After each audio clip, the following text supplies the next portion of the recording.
best Joe Rogan stories to fall asleep to. These are some of the best and most fascinating stories from the Joe Rogan podcast that you can watch to fall asleep. From near-death experiences to the world wars, mysteries that have lasted decades, and even real encounters with serial killers. Still alive. In episode 1927 of the Joe Rogan Experience, featuring wildlife biologist Forrest Galante, delivers an incredible dense and conversational journey across the spectrum of the natural world, from mythological creatures and harrowing survival stories to the cutting-edge science of de-extinction. The conversation kicks off with a discussion of Galante's book, Still Alive, which prompts Rogan to bring up Galante's search for the red wolf, often confused locally with the Ozark howler. Galante offers a brilliant theory that demystifies the cryptid. The howler sightings occurred precisely when red wolf numbers were plummeting, causing the scattered wolves to howl more frequently to locate one another.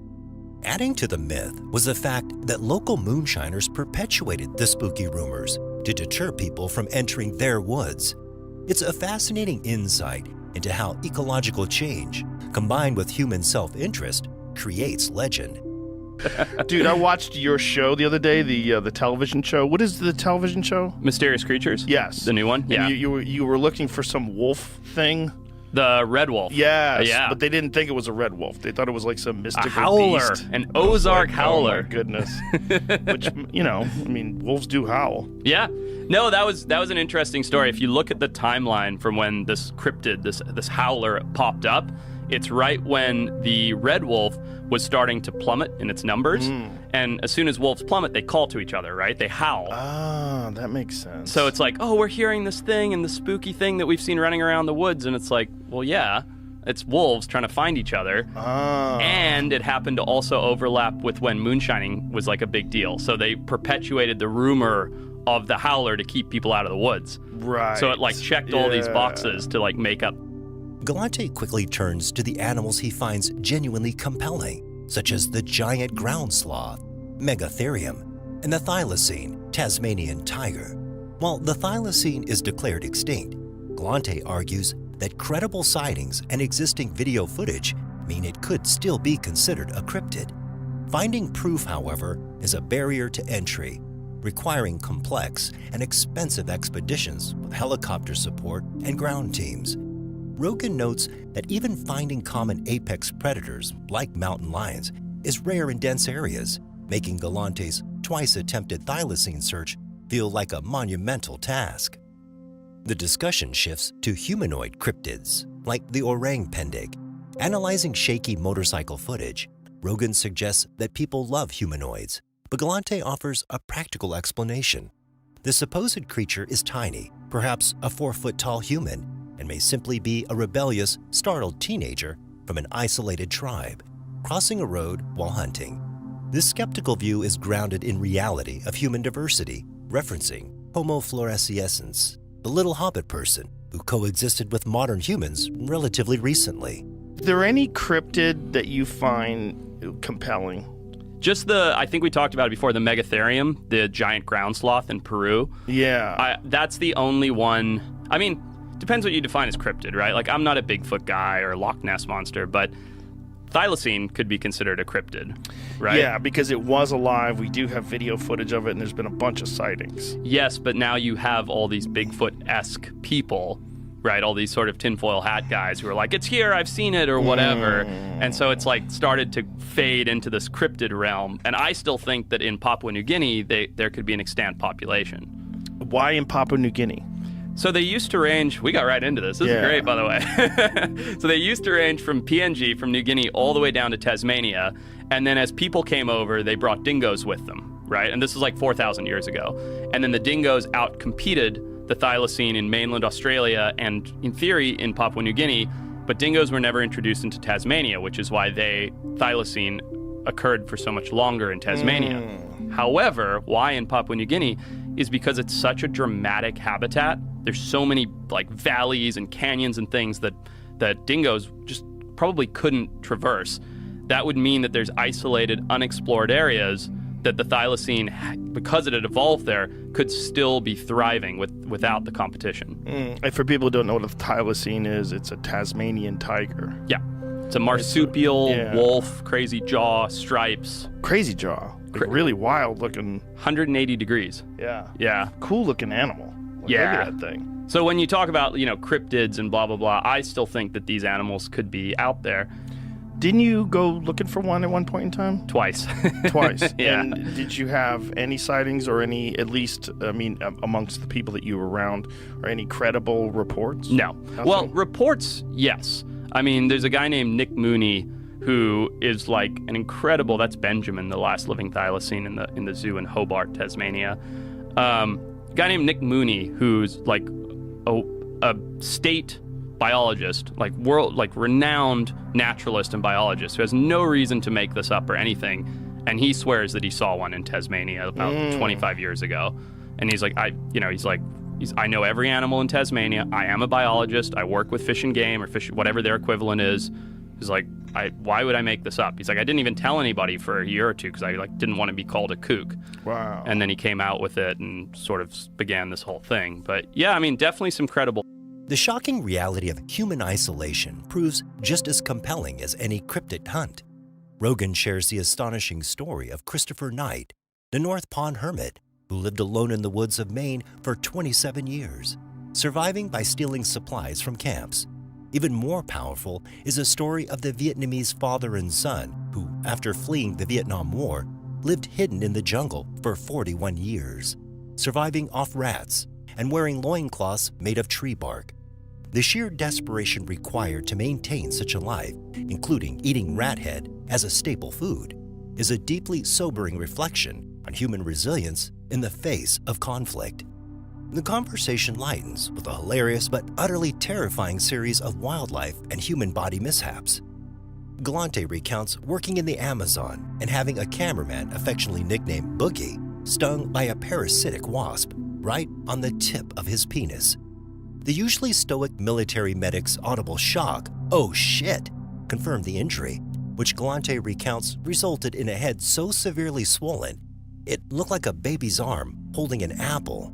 Well, imagine if there was a very small population of mountain lions or Tasmanian tigers, and, you went looking in a much more wooded area, much more dense environment. Much larger, too. Huge swaths of unpopulated land.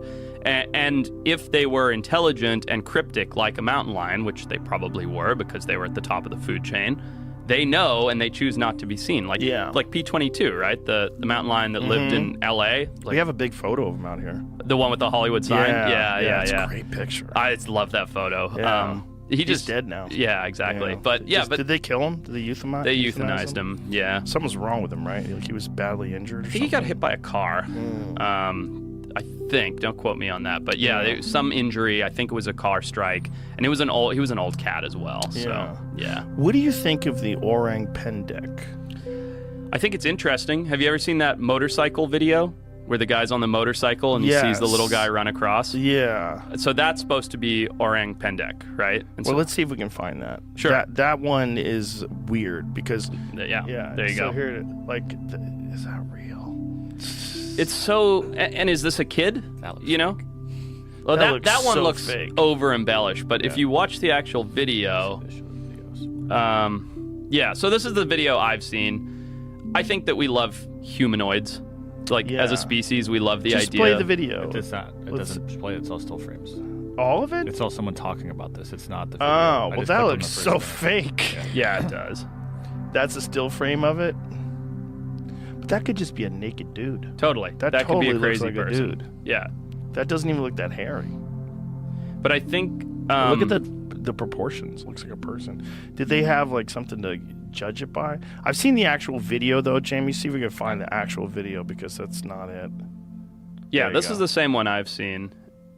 Yeah. And I think in relation to the motorcycle and the guy, even though there's some forced perspective, it's tiny. Yes. Right? So it looks like a dude, but that would be like a... The story, combined with the equally horrifying fact that the Candiru catfish will swim up the human urethra and cannot be removed due to reverse-facing spines, serves as a vivid and darkly funny counterpoint to the naive yoga instructor who believes going into the woods with a prayer will protect her from being eaten.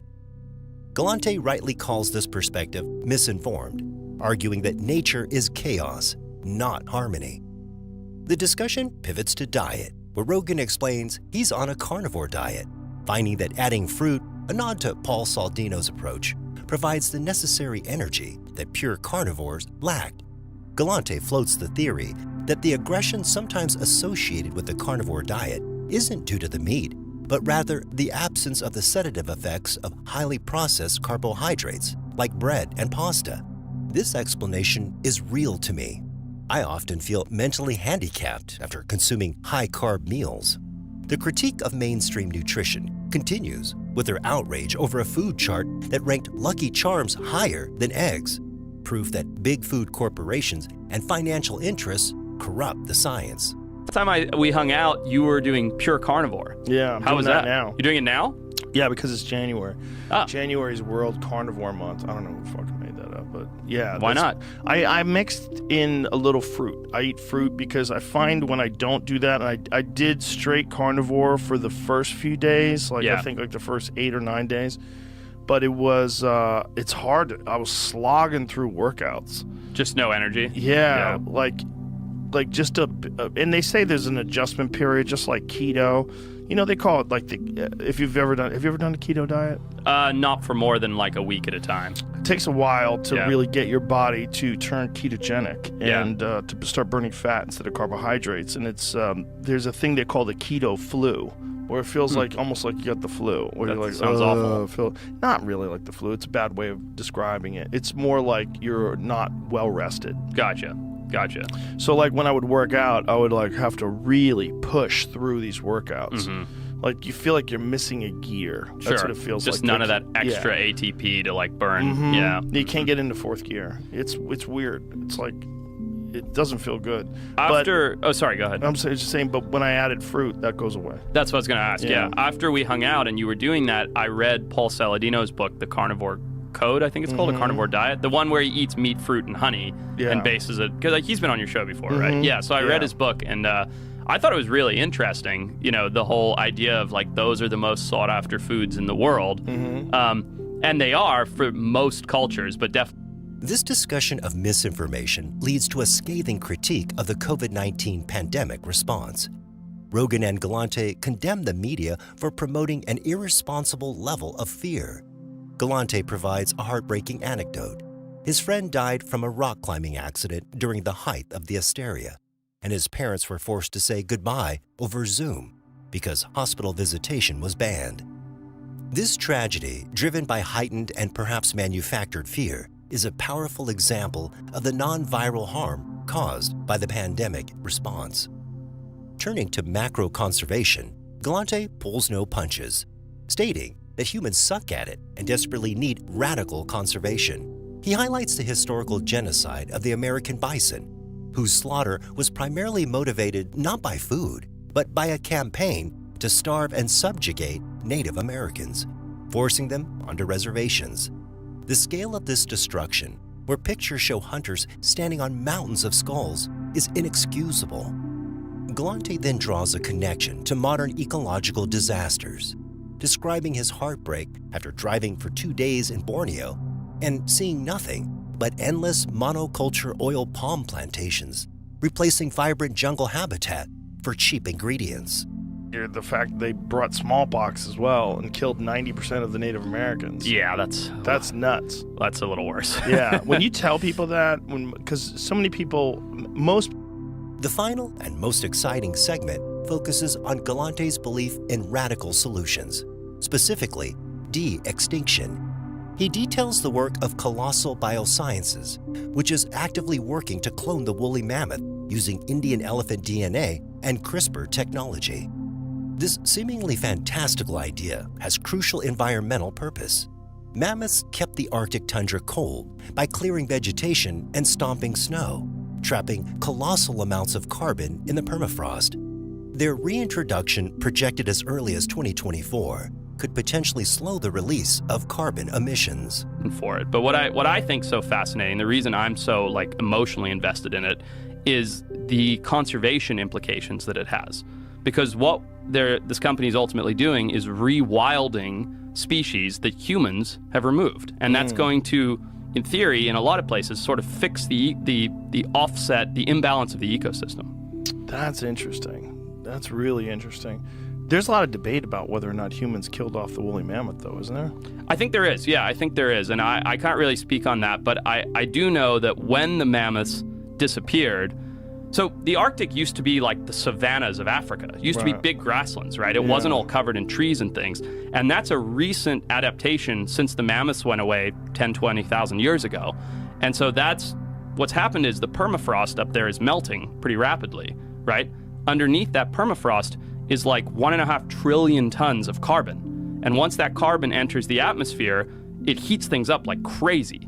So by removing those mammoths, and I can explain why the mammoths keep it colder, but by removing those mammoths, it's allowing that permafrost to melt much quicker and release more carbon. So the idea from like a financial standpoint of how they make money is the carbon offset of putting mammoths back. Tom Bundy. The flow of this Joe Rogan Experience episode, energized by Chris DiStefano's newfound glow-up and a spontaneous hit of smelling salts, takes a dark and fascinating detour into the realm of true crime and the unsettling proximity of evil. The trigger for this chilling segment comes when Rogan mentions the Idaho murderer suspect, Brian Kohberger. Rogan observes that Kohberger looks like Ryan Holiday, the proponent of Stoicism, leading DiStefano to quip that he thought the Stoic movement's figurehead was a mass murderer. This brief moment of dark humor pivots quickly into genuine dread as DiStefano shares a shocking family anecdote involving one of the 20th century's most infamous killers, Ted Bundy. Yeah, that's what. Yeah, they pulled him over, and it was in his parents' house. And because remember, the media was saying we don't have any leads, but the FBI was following him across the country. Yeah, they can't just leak. Yeah, you can't do that information. They're in the middle of an investigation of a fucking psycho. But it is wild, like with these. He's famous now for these murders, but as you said, could be stuff before. My mom had a friend, right? Grew up in Utah. Maybe she's 18, 19 years old, whatever year, 70s, 80s, whatever. Goes on a date with a guy, right? Normal date, just met him, I think at the supermarket. Goes on a date with this guy, and she's at the table with him, and she feels very like a ominous feeling looking at this man. She's like, I'm looking at him, and I can see like there's nothing behind his eyes, like there's just something that I don't like about this guy. So to the point where she has never done this, she was only 18, but since this has never done this, she went to a payphone at the restaurant, called her brother, and was like, can you please come pick me up like immediately? And stayed in the bathroom until her brother was outside and went in the car and left. And she was like, I'm just creeped out by this guy. I can't explain it. I'm creeped out. All this energy, I'm creeped out. Now, this man had picked her up from her house. So the brother had a paper route. He's leaving the next morning at 5 a.m., sees some ruffling in the bushes, okay? Crazy, right? Like whatever, sees a guy running out of the bushes, says, holy shit, whatever, runs back in the house, tells his mom and dad, sister wakes up, says he was wearing like a beige jacket. She's like, that's the guy I was on a date with. Like that, he was like waiting, he must have been like waiting for me, right? Whatever. Goes on, life goes on, what a psycho, lunatic boyfriend. 3 years later, Ted Bundy on the news.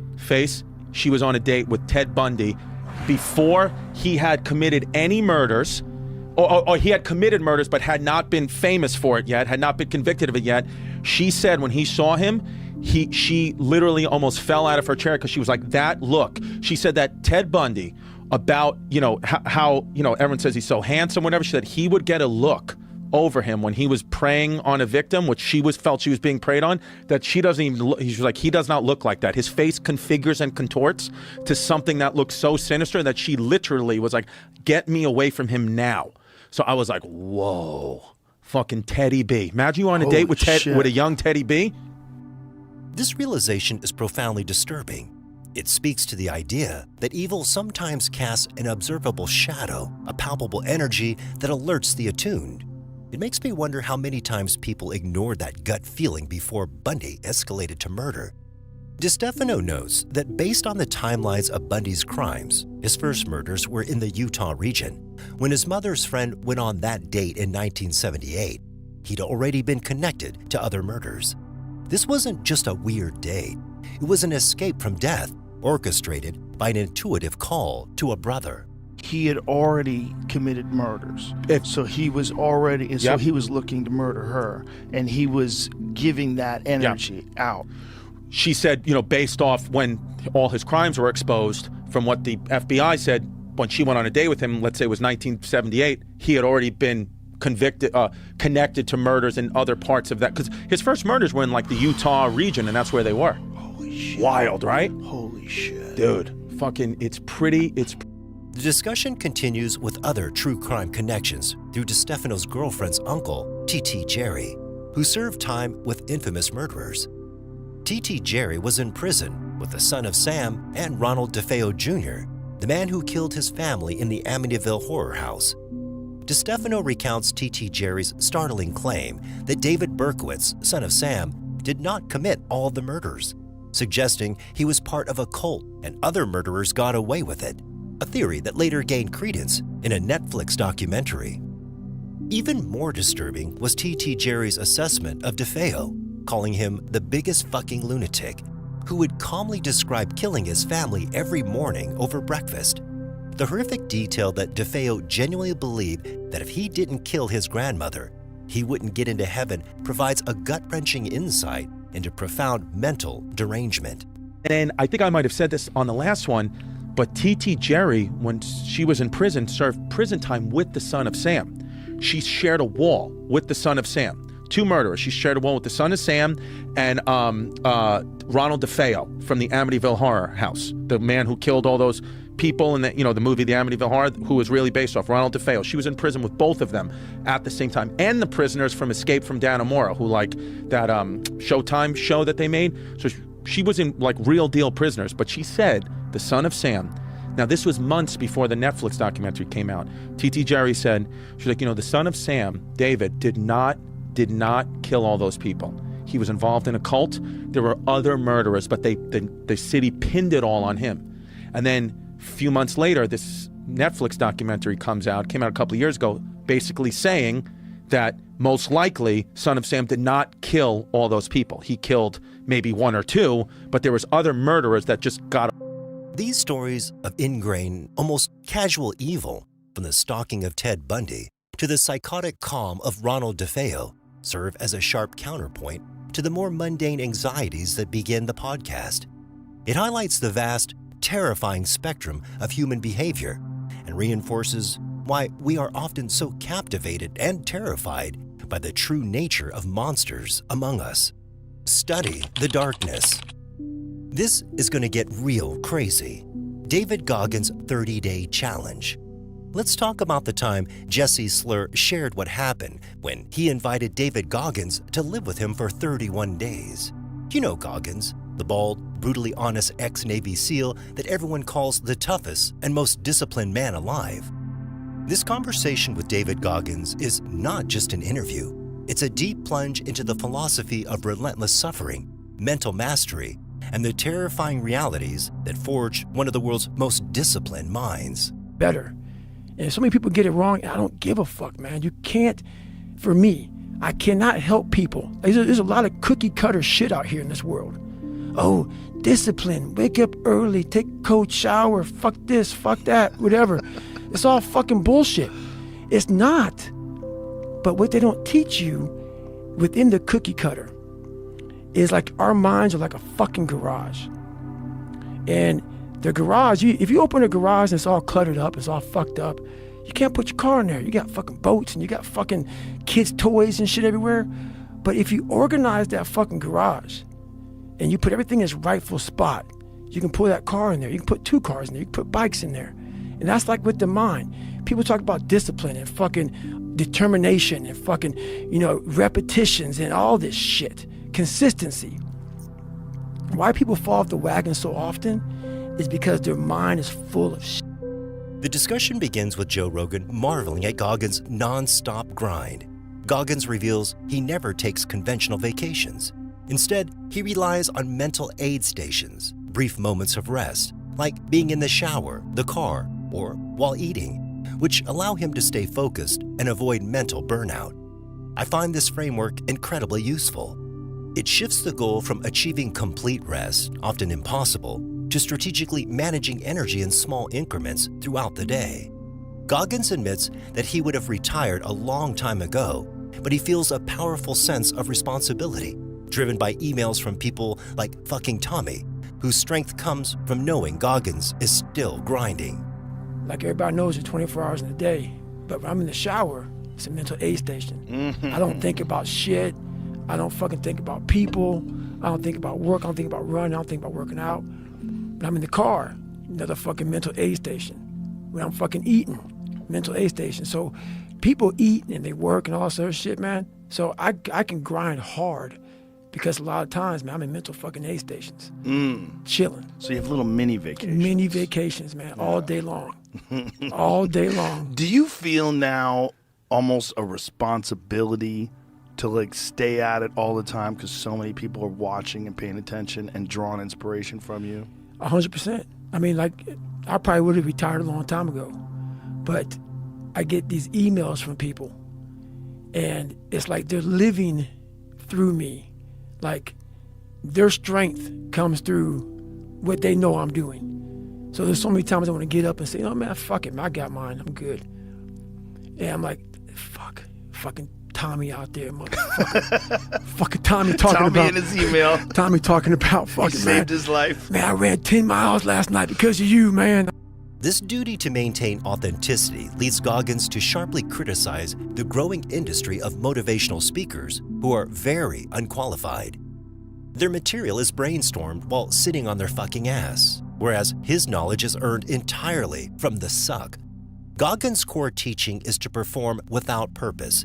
He stresses that people wait for a 5K or a marathon to motivate them. But true mental toughness means getting up and doing the hard shit when your life fucking sucks and nothing else. The alternative, he contends, is walking around all day knowing you could, but you didn't, leaving you feeling like a little bitch. The most visceral and shocking part of the conversation centers on the physical toll Goggins has endured. Rogan highlights the astonishing fact that Goggins runs every day despite having knees that are completely destroyed. Goggins clarifies that he wasn't born healthy, mentioning sickle cell and poor body alignment. The visual evidence is appalling. Rogan describes the X-ray, showing zero space between those bones, with the tibia and femur rubbing up against each other. He even ran 240-mile races after getting baseball-sized Baker's cyst drained just days before. When he finally underwent a seemingly simple cleanup surgery, his entire lower leg just dangled, completely destabilized. He eventually had to undergo a high tibial osteotomy, HTO, a brutal surgery where they cut and wedged his shin bone to realign the pressure onto the healthy side of his knee. The willingness to endure constant pain for years demonstrates a mental fortitude that defies normal human boundaries. Doing this every day in constant pain. Right.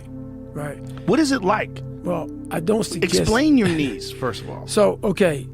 So, people think that my knees are bad from a lot of running, and they're wrong. I wasn't born healthy. I wasn't born with some great body alignment, some great, I have sickle cell, I have all kind of shit. I have all kind of health issues, all kind of, I'm fucked up. So I had a choice to make. And the choice was, growing up, okay, this hurts, that hurts. We can just sit down and do nothing. Or we can see how far we can push the human body. So on that journey, as I started getting more and more into my mind and start realizing that what I'm capable of doing, my mind got stronger. So the pain in my knees, while it sucked, I've been doing it for so long. It was like it became my new norm. Like, okay, my knees hurt, fuck it. Stop, and I call it like stop feeling sorry for yourself, but you sometimes have to ignore your... This physical mastery is only a byproduct of his mental approach, which is about going beyond talent. Goggins views his mind as a fucking garage cluttered with insecurities and unorganized worries. The first step to discipline is clearing space in that mental garage. He explains that he doesn't gain knowledge in the light. Happiness is easy, but by studying the darkness, treating suffering and painful moments as a mental lab, He collects these insights by taking mental snapshots and consciously writes his material from scratch, accessing the mindset of the broken, former version of himself, because that's where the real growth happens. The competitive streak that drives him surfaces during the story of his intense session with Cam Haines. The two friends ran 20 miles, holding a grueling 6-minute mile pace, fueled by a prideful test of wills. Immediately after, they followed up with a masochistic weightlifting session, utilizing massive supersets of high reps with light weight. The relationship is fascinating. They love each other, but they are constantly waiting for the other motherfucker to break. We don't need to be taught how to live in happiness. That just comes naturally to us. Happy moments, but the dark times, man, you can't get there unless you put yourself there. Life will take you there. But when you get into those dark moments, that's why people, how are you able, man, I couldn't fucking read and write till I was a junior in high school. How are you able to write like this, man? Motherfucker, I go to such places in my mind and I study the darkness. Like, it's not just physical. When I was growing up and I saw my mom getting beat and I got beat and I was some stuttering little black kid in an all-white school and I'm on stage and I gotta say one fucking line in front of fucking 15 people and I walk off stage kind of fucking stutter. All those insecurities and all those fucking things, man, I used to go home and fucking cry. I'm like, oh my God, man, I'm fucked up. I'm so fucked up. Hang on, man. As I got older, we gotta study this shit, man. The only way we're gonna fucking get through this is if we study it. So every time I'm in a dark moment and life's fucked up around me, whether it be physical or just life, I get in it, man, with a fucking pen and paper. I'm like, okay, this fucking sucks. I can feel like I'm fucking losing my shit, but let's fucking study this. Let's come out of this motherfucker a genius. You know, I studied the black matter of the mind. Goggins then connects his psychological strength back to his origin story. He describes going back to visit his abusive father, hoping to get the confirmation that his past failures weren't his fault, so he could accept being a loser. Instead, seeing his father relapse into the same belligerent behavior confirmed that his father had never faced his own demons, forcing Goggins to face his. Even more tragically, Rogan and Goggins recounts his mother's experience of marrying a prisoner who had murdered a woman. Goggins was about to leave for Air Force boot camp when he learned this. The horrific detail that his mother would lie awake at night wondering, is this motherfucker gonna kill me tonight, is a gut-wrenching insight into the trauma that shaped Goggins' need to protect his mother and man up. I believe that kind of early life exposure to chaos is the only way to develop the deep emotional resilience Goggins possesses. Almost all mentally strong people have been through hell. As a public figure, Goggins faces constant scrutiny, especially regarding his Navy SEAL training. He addresses the false rumors spread by a jealous SEAL Team 6 member who claims Goggins was dishonorably discharged and refused to fight. Goggins confirms he had a combat deployment in Iraq, and his limited deployments were due to heart surgeries. He refers to this jealousy as the crabs in a bucket mentality.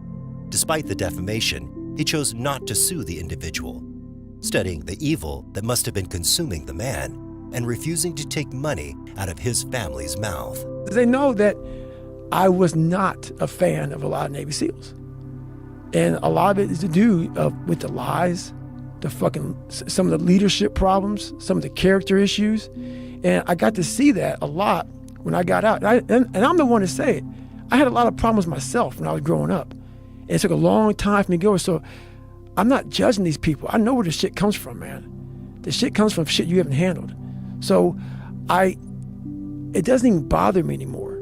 But when I came out in 2018, this SEAL from SEAL Team 6, he had, and it pissed Jennifer off so fucking bad. And I was cool about it. But this guy started YouTube channels saying that I was dishonorably discharged. I fucking was kicked out of the SEAL teams. I refused to fight in combat. I never went to combat. I mean, every bit of it. So the reason why in Can't Hurt Me, I have my write-up of my medal from Iraq. And I wasn't going to put that in there, but Jennifer started getting DMs from people saying, do you know, and I'm not even going to name his name, That's not who I am, dude. And I just showed you outside about that one cat. Yeah. I'm not gonna name his name either. But I'm not gonna name his name because. How does he not know better though? That's that was one of the things that people bring up that you never deployed. Right. Yep. So why would they say that? Why do you think, Joe? Think about it, man. Think about it. See, like this the thing about. But that's something that's easily proven. Exactly. But guess what? This guy had black ops. Literally, he had like YouTube channels DMing people because people like at this time I started getting a little bigger. I started getting a little more profile, and he was coming out of the SEAL teams. And I'm not gonna say his name because I'm not gonna try to take food out of his mouth. And this is one thing I learned from all of this. I was so fucking pissed, man. I was so fucking pissed I didn't deploy. I mean, the fucking lies were insane. How many times did you deploy? Twice. One to Guam and one to Iraq. And then what they don't talk about, though, is the reason I didn't deploy more is I had 2 hearts. And finally, Goggins reveals a heartbreaking incident that fuels his commitment. A young follower bullied at school killed himself before Goggins could respond to his parents' email. Goggins now feels a massive responsibility. He is vocal because he knows many people lack the courage to speak up. He strives to be the fucking standard and biggest fucking cheerleader for those who are struggling. He argues that we change everything in our lives, our clothes, our homes, our hair, but very few of us change how we think. Goggins concludes by slamming the modern world for providing too many get-out-of-jail-free cards, which leads people to feel entitled. He asserts that nobody deserves anything, and if external help is given, the recipient will be even more miserable because they miss the necessary satisfaction of achieving it themselves. True happiness comes only from earning success through discipline, a truth Goggins embodied when he transformed himself from a fucked up and sad kid into a master of his own mind. Countdown to Global Reset. In episode 1921, Joe Rogan and Peter dive into a major global shift, aging populations, and economic collapse, focusing on China's ticking time bomb. For decades, the world's population resembled a stable column, with enough young people to support the older generations. After the Cold War, developing countries adopted this model too. But now, this is changing fast. Birth rates are plunging and people are living longer, turning that column upside down into a shrinking base with an expanding top, fewer children, and many, many more elderly. Now, is there any possibility of regime change in China that would facilitate this in a more peaceful way? I mean, when you got a one-man government, you're talking a popular uprising with leaders that don't exist to displace an old paranoid guy who has all the guns. That's a tall order. I don't think so. And how strong is his control over there? I mean, how much dissent is there against Xi? There's definitely a lot of unhappiness with the system, but because Xi has systematically removed everyone with an opinion or competence, if Xi were to die tomorrow, I don't think there is a replacement system in the wings. It's basically a system of cronies. So if you look back to what happened after Mao died, you had the Gang of Four, and you had a period of just absolute chaos until Deng Xiaoping took over. But Deng Xiaoping was part of the system. Xi is far more paranoid and far more isolated and far more consolidated than Mao ever was. This means fewer younger adults in their 20s and 30s to buy things, and fewer middle-aged workers in their 40s and 50s to pay for retirees. For the advanced world, this wave of mass retirement was expected to hit now, and the developing world will soon follow. China, once the powerhouse of global growth, is caught in this crisis as well. Their one-child policy and rapid industrialization created a temporary population boom. But now their numbers are shrinking, and the new data showing over 100 million fewer people than previously thought. Jesus. So, I mean, how old is Xi now? He's also late 60s, I believe. Yeah, most of the people in the new Politburo technically aren't supposed to serve because they're too old. He waived that rule. What is their requirement before that? I'm not positive. I want to say it was 66. And so he is at He's right at that age, I believe. and there's no threat to his reign. None. And, Well, none within the system. And as long as he stays alive, Yep. he will maintain power. Right. And he will be constantly surrounded by cronies, and he has insulated himself from any criticism or any bad news. Yeah, we've been going this way for a while. So when Deng took over, he realized that one-man government was awful. So he worked out a series of secession in 10-year increments that different parts of the country, different factions would have time in government and rule. And then when they were not the ones who were making the big decisions, they'd still be in the Politburo. So we got our third generation and our fourth generation in the form of Jiang Zemin and Hu Jintao. But Deng realized when he set this system up around 1980 that he wasn't going to be there forever, and he wasn't going to be able to predict what was going to happen in the 2000s. So he told these two factions, you then have to pick a compromise candidate for who comes next. And they went with Xi because he's from the South, but his family is with the Maoists, and he had a foot in all camps. Well, Xi spent his first 5 years purging the system of all the other factions. China also faces a skewed gender ratio, with many more men than women, which makes population recovery harder. Mao's aggressive policies aim to control population growth, but now seem to have backfired spectacularly. The economic outlook isn't better. China's education system focuses on memorization, not skills, leaving the workforce less adaptable. U.S. trade restrictions block critical technology, especially in semiconductors, slowing manufacturing. Labor costs in China have soared, making countries like Mexico more competitive with cheaper and more skilled workers. Meanwhile, Xi Jinping's government is described as paranoid and isolated, struggling to manage information effectively. There is no one waiting in the wings, and the old factions as they once existed have basically been sledgehammered. This is such a wild perspective on world economics and international relations. Welcome to my world. But do you feel isolated in that? You're the guy who's like explaining it this way? I'm adopted. That's not new. What led you down this road to sort of developing this comprehensive view of the future of the world? Well, I'm adopted, so I really have always been on the outside looking in. That is definitely a part of my worldview. But my background is in economic development, so figuring out what works where and why. And once you kind of get the ideology out of it, you can look for patterns. And that took me to Stratfor, and that took me to geography. And so just kind of combining the data patterns with the American strategy for World War II and beyond, with the demographic developments that have happened because of that strategy, it leads you some pretty unavoidable conclusions. And then it's merely an issue of filling in the blanks. And most of my career now has been filling in the blanks for the last 10 years. Do you have dissenters? Like, how much pushback do you have about these ideas? Do people think you're full of shit? All kinds of people think I'm full of shit.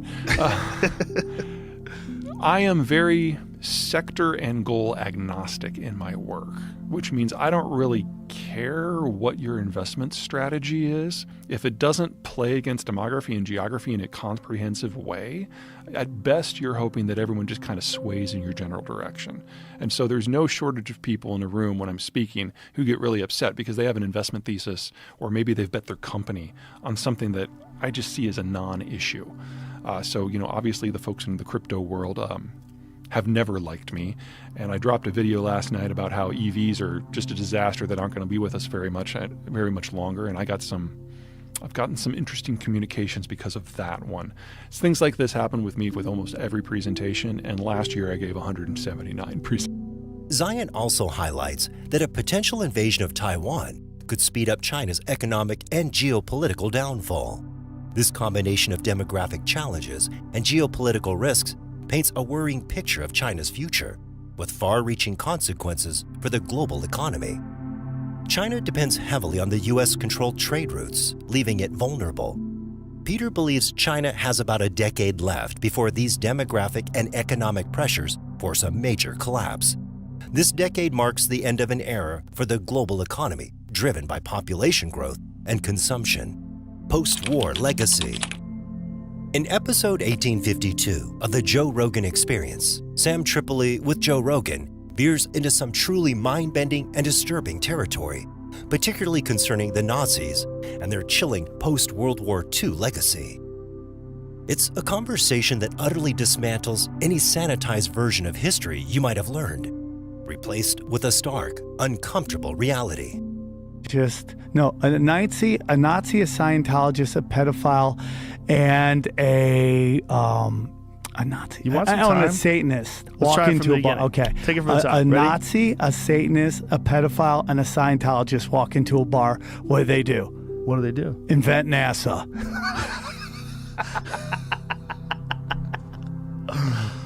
The horrible story of NASA is that NASA was constructed with people from Operation Paperclip, which was Nazi scientists. Like, not just people that were working under Nazi Germany, but people actively practiced as Nazis. The Simon Wiesenthal Center, Google this, make sure it's true because I keep saying it. At one point in time, the Simon Wiesenthal Center, I believe, said that if Wernher von Braun was alive today, they would prosecute him for crimes against humanity. Because people claimed that he had hung the 5 slowest Jews in front of his rocket factory in Berlin. That's how they would encourage people to work faster. Oh my God. Now that part, I don't know if it's true, so we should probably find that out or edit it out. But I've said it so many times. I know I've read it. I know I read it, and I know I. Well, you're not pushing books by anti-Semitic, so you look good on this. I know I watched a documentary where a guy who was a concentration camp survivor remembered seeing Wernher von Braun at the camps or at the rocket factory. But it's a fact that they use Jews as slave labor. It's a fact, right? Yeah, and it's tragic. And it's scary shit that they brought those people over. One of the most jaw-dropping segments delves into Operation Paperclip, where the U.S. brought over more than 1,000 Nazi scientists after World War II. The rationale, as discussed, was a cold, calculated move to beat Stalin and maintain global pole position. My immediate visceral reaction is, how could we compromise so fundamentally on moral grounds for perceived national security? It's a horrifying trade-off, highlighting the terrifying pragmatism of geopolitics. A Nazi, a Scientologist, a pedophile, and a Nazi. You want some time? A Satanist. Let's try it from the a bar. beginning. Okay. Take it from the top. A Ready? Nazi, a Satanist, a pedophile, and a Scientologist walk into a bar. What do they do? What do they do? Invent NASA.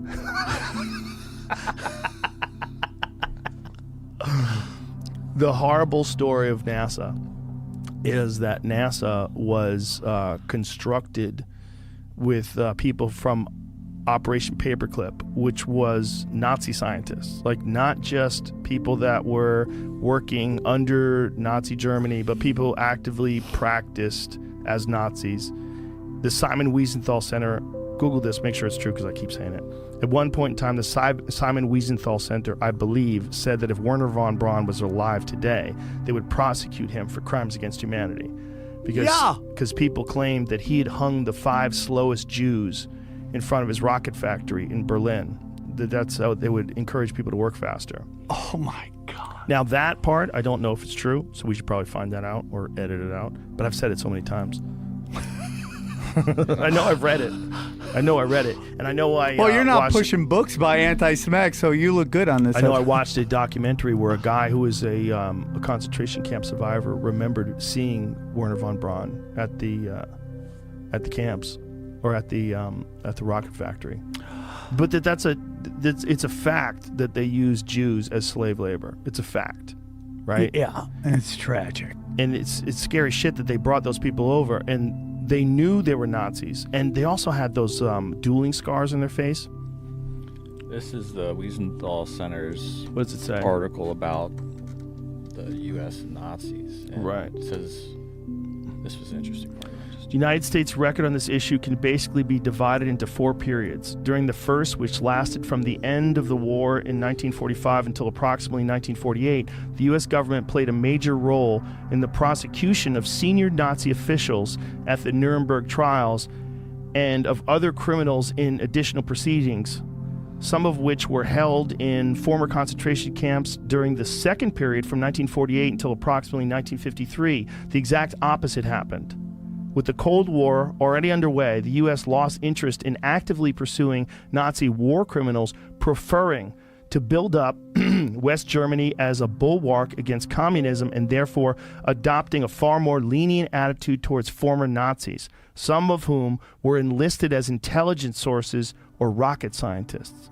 Their criminal Nazi pasts ignored. Equally appalling was the fact that during these years, U.S. immigration authorities allowed entry into the United States as refuge to thousands of the worst of Hitler's East European henchmen. It's true. That's scary shit, dude. The Nuremberg trial. Scroll up. Look at this. Holocaust crimes, however, could not be prosecuted in the United States as they had been committed overseas, and their victims were not Americans at the time of the crimes were committed. So instead, Nazi criminals were prosecuted for immigration and naturalization violations, that is, for concealing their wartime past. Although this appeared to be a cop-out of sorts, when announced the decision yielded relatively successful results, the good news was that it was relatively easy to win such cases compared to war crimes prosecutions. The downside was that the punishments, denaturalization and deportation, were often grotesquely incommensurate with the crimes. And does it say anything about Wernher von Braun? I didn't get anything specifically about him. But just Google Wernher von Braun was a Nazi. Let's see that. Well, I mean, they would talk about for like the longest time up until almost the 80s or early 90s, like in Huntsville, you weren't allowed to talk about how he was a Nazi. You'd have to be, because everyone was like convincing themselves like he didn't want to do it and stuff like that. Think about those times, man. Think about 47, where, when they were doing all this, or 48, when they're bringing all these guys over here. The truly sickening details that follows is the allegation that von Braun hung the 5 slowest Jews in front of his rocket factory to encourage faster work, something Annie mentioned earlier. The Simon Wiesenthal Center supposedly stated that they would prosecute him for crimes against humanity if he were alive today. This absolutely shatters the myth of scientific genius divorced from horrific atrocities, making you question every hero narrative. It's a chilling testament to how easily evil can be overlooked or integrated when deemed useful. The mention of dueling scars on many of these scientists further paints a picture of a brutal, ingrained culture. Beyond, the United States' record on this issue can basically be divided into 4 periods. During the first, which lasted from the end of the war in 1945 until approximately 1948, the U.S. government played a major role in the prosecution of senior Nazi officials at the Nuremberg trials and of other criminals in additional proceedings, some of which were held in former concentration camps. During the second period, from 1948 until approximately 1953, the exact opposite happened. With the Cold War already underway, the U.S. lost interest in actively pursuing Nazi war criminals, preferring to build up West Germany as a bulwark against communism and therefore adopting a far more lenient attitude towards former Nazis, some of whom were enlisted as intelligence sources or rocket scientists. Their criminal Nazi pasts ignored. Equally appalling was the fact that during these years, U.S. immigration authorities allowed entry into the United States as refuge to thousands of the worst of Hitler's East European henchmen. It's true. That's scary shit, dude. The Nuremberg trial. Scroll up. Look at this. Holocaust crimes, however, could not be prosecuted in the United States as they had been committed overseas, and their victims were not Americans at the time of the crimes were committed. So instead, Nazi criminals were prosecuted for immigration and naturalization violations, that is, for concealing their wartime past. Although this appeared to be a cop-out of sorts, when announced the decision yielded relatively successful results, the good news was that it was relatively easy to win such cases compared to war crimes prosecutions. The downside was that the punishments, denaturalization and deportation, were often grotesquely incommensurate with the crimes. And does it say anything about Wernher von Braun? I didn't get anything specifically about him. But just Google Wernher von Braun was a Nazi. Let's see that. Well, I mean, they would talk about for like the longest time up until almost the 80s or early 90s, like in Huntsville, you weren't allowed to talk about how he was a Nazi. you'd have to be, because everyone was like convincing themselves like he didn't want to do it and stuff like that. Think about those times, man. Think about 47, where, you know, when they were doing all this, or 48, when they're bringing all these guys over here. How would anybody find out? How would anybody find out that the head of NASA was a fucking Nazi? His Nazi record was not widely known until after his death. Right. Yeah. Right. Oh, we did not know what he did. Yeah. We had no idea. Yeah. Huntsville, Alabama. Werner von Braun received an unpleasant surprise. A West German court asked him to testify in the trial of 3 former SS men from the Mittelbau-Dora concentration camp, which had supplied slave labor for the production of the V-2 ballistic missile. Von Braun had been the technical director of that project and visited the associated Mittelwerk factory a dozen times. Now the head of the center that managed the gigantic Saturn V moon rocket, he was afraid the attendant publicity would damage his reputation and that of NASA. He tried to beg off, but in the end spoke to the judge and the court at the West German consulate in New Orleans on February 7th, 1969. He denied any personal responsibility and put as much distance as he could between his, say that word, Peenemünde Rocket Development Center and the Mittelwerk Complex. Yeah, man. It's crazy. That's wild shit, dude. Crazy. The military did the same with von Braun's SS officer rank and Nazi records of more than 100 associates who had come to the U.S. with him. Wow. Individual scientists, the conversation touches upon the broader web of Nazi connections, like IBM's strategic alliance with Nazi Germany, showing how deeply corporate interests intertwine with the regime. It wasn't just individual bad actors, it was systemic. And then there's the surreal topic of Nazis escaping to Argentina after the war, creating a giant thriving German community with Hitler parties. The revelation of former SS officers, like Erich Prebke, living openly for decades is just, well, a punch to the gut. It makes you wonder how many other horrific figures truly evaded justice and lived out their lives in comfort.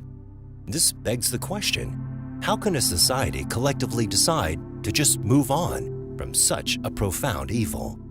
Octopuses and UFO Secrets. On episode 1233 of the Joe Rogan Experience, physicist Brian Cox shared his thoughts on life beyond Earth. Cox, a professor of particle physics, believes that the conditions that gave rise to the life on Earth, like hydrothermal vents and subsurface oceans, also exist elsewhere in our solar system. History about Mars. It's interesting actually because we know something about the history of Mars now, quite a lot about the history of Mars. And it's certainly clear that there was water, almost certainly oceans, rivers. So, and that water is almost certainly still there. So I would say certainly still there. Well, they have found large quantities of ice now, right? Yeah, so there's certainly ice. There may even be pockets of liquid water below the surface somewhere. So couple that with all the minerals and the resources that we know are there, and you have everything you need. So that's the thing about Mars. It's quite nice relative to everywhere else other than the Earth.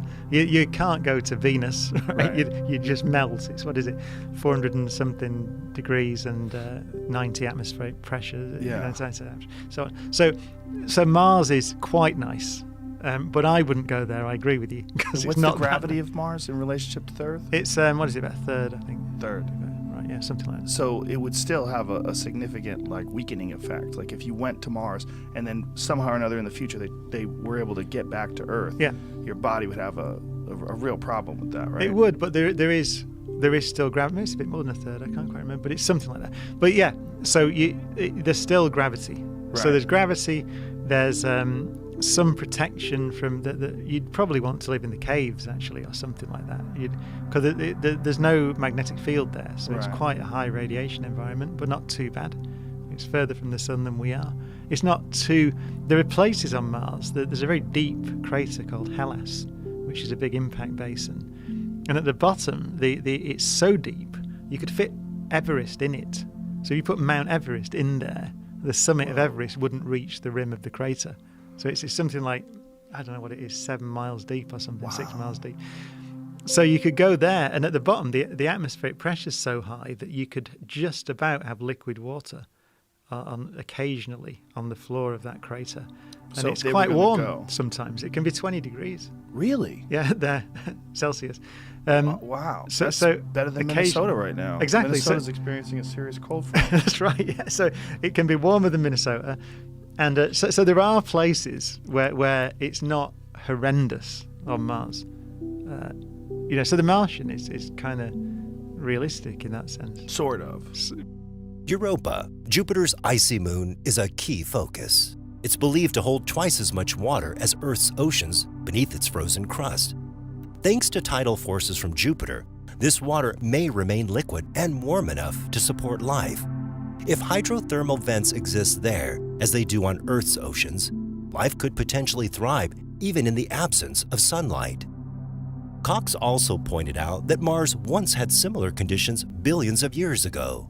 In both places, scientists hope to discover microbial life, which would confirm that life can arise naturally under the right circumstances. Cox believes it would be more surprising if life didn't exist elsewhere. Are you aware of the speculation that was going around? How recent was it, that Occupy thing, the octopus eggs? There was a group of scientists that were speculating that it's panspermia, the idea of panspermia, Yeah. that it's possible that octopi had come from somewhere else. Some frozen eggs had actually come from somewhere else and landed on Earth. And these were like legitimate scientists that were contemplating it, not morons. I don't think Have you seen this? No, I didn't. But I mean, I think it's unlikely. So panspermia doesn't have to be unlikely. Right. I mean, for example, you might have Sure. seen the other day we found an Earth rock on the moon. Yes. Right. Well, it was back Yeah. on Earth now because the Apollo Right. astronauts brought it back, didn't they? It's 4 billion years old or something like that. One of the oldest rocks ever found. Yeah. Right. So we know that material gets transferred between planets, and so it's not inconceivable that microbes could survive that journey. Right. We know that microbes can survive in space, for example. So that isn't mad. It's Right. probably unlikely, but it's not mad. But with the octopus, I hadn't heard that. But the thing is that the octopus is still extremely similar biologically to us. I mean, the differences are negligible. Yeah. So it's still got the same energy system with the single ATP and DNA and all that stuff. It's all very, very similar. It was something. Even more bizarre is the idea that some life on Earth might not be from here. Rogan brought up the idea that octopuses could be of alien origin, a concept explored in a 2018 scientific paper titled Cause of the Cambrian Explosion, Terrestrial or Cosmic. The paper suggests that octopus' bizarre intelligence, nervous system, and ability to edit their own RNA could stem from alien genetic material arriving on comets. Though widely disputed, it reflects the growing willingness to question where life comes from and what might be influencing it. I'm looking at a different one from So- a different website. It's about the same thing. It has to do with the Cambrian explosion. And there were 33 authors on a paper that got published in the Progress in Biophysics and Molecular Biology that talked about this possibility. There are other people that disagree with it, though. Right. I mean, I suppose I haven't seen it. So I think it's unlikely because the octopus is extremely similar to us. So that suggests a common origin to me. That I suppose the counter argument you could advance would be there's only one way to do life. So you could say that actually, right. given because the laws of physics and chemistry are the same everywhere, so maybe DNA is the only way to do it. So that's the way it gets done. Which So is you- why they're so similar to us. Yeah, so you- although so alien as well. Yeah, they're not though. You know, that's the thing about an octopus. That's why I'm surprised about it, because they're not that alien. They're very similar. Well, they're in their abilities. I mean, their ability to transform their outer texture and their color almost instantaneously. Oh yeah. I mean, they have incredible camouflage abilities that really don't exist Yeah. in the mammalian world. Yeah, but on a cellular level, you look at an octopus cell under a microscope, and you wouldn't be able to tell the difference Right. between an octopus cell and a human cell. So the only way that would make sense is if all life comes from basically the same kind of building blocks and just varies depending upon the conditions and where it takes place. I'm guessing, but Right. yes, that must be the only way you could sustain that, given that they're so similar to us, because they really are, biochemically, is that's the only way it can be done, given given the building block, the toolkit, the laws of nature, and the elements and so on that we have in our universe. We have so many different life forms on our planet, but if we found anything that's remotely similar to what we have here on Earth on another planet, it would be such an incredible discovery. Like if we found a frog on the moon, I mean, the world would stop, right? I'd be very surprised if we found a frog on the moon. But I mean, if we found anything anywhere that is in any way similar, an insect on Mars. Well, this is, I mean, as I say, it'd be micro. I think it'd be single-celled things. Remember, I mean, you mentioned the Cambrian explosion. So that is, what we do know about Earth is that although life began, let's say, 3.8 billion years ago, it wasn't until around 600 million years ago or so, or maybe at most 700, that you see any complex multicellular organisms at all. So for something like 3 billion years, it was single-celled alone. And that's one of the reasons why I would guess, if I had to guess, I would say that microbes would be common because life began very quickly on Earth. And I wouldn't be surprised if we find it on Mars. But complex life, multicellular life, insects, plants, intelligence, I would guess would be very rare because it took so long on Earth to get. So how do these two narratives intersect? On one side, you have scientists like Cox exploring real possibilities of life beyond Earth. On the other hand, theorists like Bravo warn that our perception of space, and even our search for aliens, might be part of a larger psychological operation. For Bravo, timing is suspicious. The Pentagon recently declassified UFO footage. Major news outlets are finally discussing unidentified aerial phenomena. But Bravo sees this shift as manipulation, not revelation. He believes it's all part of a long-standing plan to guide the public toward one inevitable conclusion, that the only way to survive an alien invasion is to unite as one, under one government. Like you would have to have enough power or mass to be able to fold those two things together. It tends to be weird stuff, like stuff that has a negative pressure or something like that. So stuff that has physical properties that are just bizarre, and that no matter or energy that we know of in the universe has.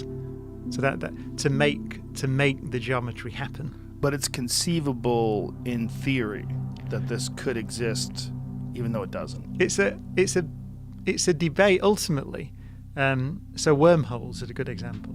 So that would be quite literally, we talked about the surface of the Earth.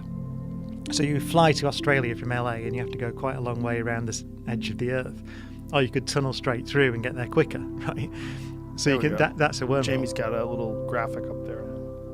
There it is. There's a wormhole. So you could go all the way around the edge, or you could take the shortcut. So the question is, so you can do that in Einstein's theory. You can write down that geometry, and there it is. So the first question is, can you make it? And as we said, we don't think that stuff exists. Right. There's a second set of bits of theoretical work, which are, if you had a wormhole, then what would happen if you tried to travel through it?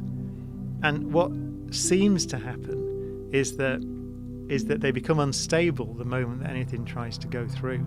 So you get kind of a feedback of stuff going through and through and through and through, and so it collapses. And there's a great book by Kip Thorne, actually. We just mentioned him. He got the Nobel Prize last year for the gravitational waves, and he wrote a brilliant book, I think it's in the 80s, called Black Holes and Time Warps, where he talks about the answer is we don't fully know, but most physicists think that even if they existed, they would be unstable. And as soon as you even try to transmit information through them, send a bit of light through, then there would be this sort of feedback and they'd collapse. And ultimately, the reason we don't really know absolutely is because you need what's called a quantum theory of gravity, and we don't have one. So we don't have the theoretical tools to be absolutely sure that these things... Whether you agree or not, Bravo's theory forces an uncomfortable question. If a global threat were announced tomorrow, would we be able to distinguish truth from manipulation? Or would we be too scared to ask? And that's what makes this theory so captivating, not just because it sounds outrageous, but because it hits on something deeply human, our fear of the unknown, our desire for safety, and the price we're willing to pay for it. Quantum computing and multiverse. In a fascinating chat with Julian Lennon, Joe Rogan explored the mind-bending world of Google's Willow quantum computer. This machine is a major breakthrough, doing things that seem impossible based on our current understanding of physics. But the backstory to this is that Dad had said to me, and I couldn't tell you when or where, just was one of those times that we were together. He just said that, if something ever happens to me, that I'll let you know that to let you know that I'm okay, or that we're all going to be okay, will be in the form of a white feather.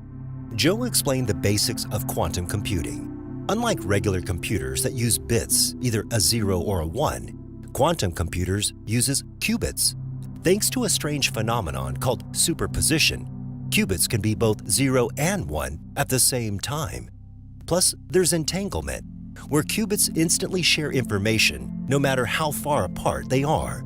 This allows quantum computers to perform many calculations at once, making them incredibly fast for certain complex problems. These problems include cracking codes, optimizing systems, and simulating molecules. But quantum computers are fragile, needing ultra-cold temperatures and precise setups, so you won't find one in your laptop anytime soon. The reason Joe and Julian were so intrigued is because of extraordinary claims about Google's Willow. Joe read about the chip's founder, Hartmut Neven, who suggests that Willow's performance might support the idea that we live in a multiverse, a concept where multiple parallel universes exist. One of the things that I've talked to about with some pretty insanely brilliant people is quantum computing. Oh, yes. And this new Google quantum computer that can do, essentially, the way a quantum computer works, a problem that would take thousands of years for every computer on Earth to solve. I've read that. It can solve in a second. Yeah. Something that can take more years than you literally can understand. It could be solved in 15 minutes. Yeah, I read that. It's insane. And this is where it gets really weird. The way it was explained to me, and we should have to Google how quantum computers work and why people connect them to the multiverse, so I don't fuck this up. But the idea is that they're pulling answers from different universes simultaneously. They don't even completely understand how this is working. But the amount of power in computing is incomprehensible. Yeah. Like you're only looking at it and there's numbers, you could write all those numbers out, but your brain's not capable of grasping really what's going on. Yeah. And it's probably the biggest breakthrough technologically in human history by a long stretch. And it's all happening without most people even being aware of what the implications are. So see if you can Google an explanation of how quantum computers work. Was it Mark Andreessen that was explaining to us that it's pulling from different universes? No, that was that? Being talked about in the wording of the Willow description. Right. But I also, just to add, when I was reading about this, they said that these benchmark numbers are coming off of Google's own data. Like they're the ones that set like the scale of what some of the quantum. Are you skeptical? Is that what you're saying? I'm just no. You calling bullshit on Google? No, not at all. Not at all. Not at all. No. I'm just like a grain of salt, like just to say that, like I think they used tillions is the number or something like that. Septillion. That no one even can grasp that. Yeah. That's just but that's a number based off of their formula too. Right. The idea is that Willow could be getting answers by communicating with versions of itself in other universes simultaneously. Joe found this wild, admitting even experts don't fully understand how it works, and the power is staggering. For example, Willow did a complex task called random circuit sampling in just 5 minutes. The world's fastest classical supercomputer would take 10 septillion years to do the same. That's a 10 followed by 33 zeros, far longer than the age of the universe. Okay. Google's quantum AI founder said the performance gains lends credence to the idea that we live in a multiverse. The idea is that Willow might be communicating with parallel universes to finish calculations faster. Like, what does that mean?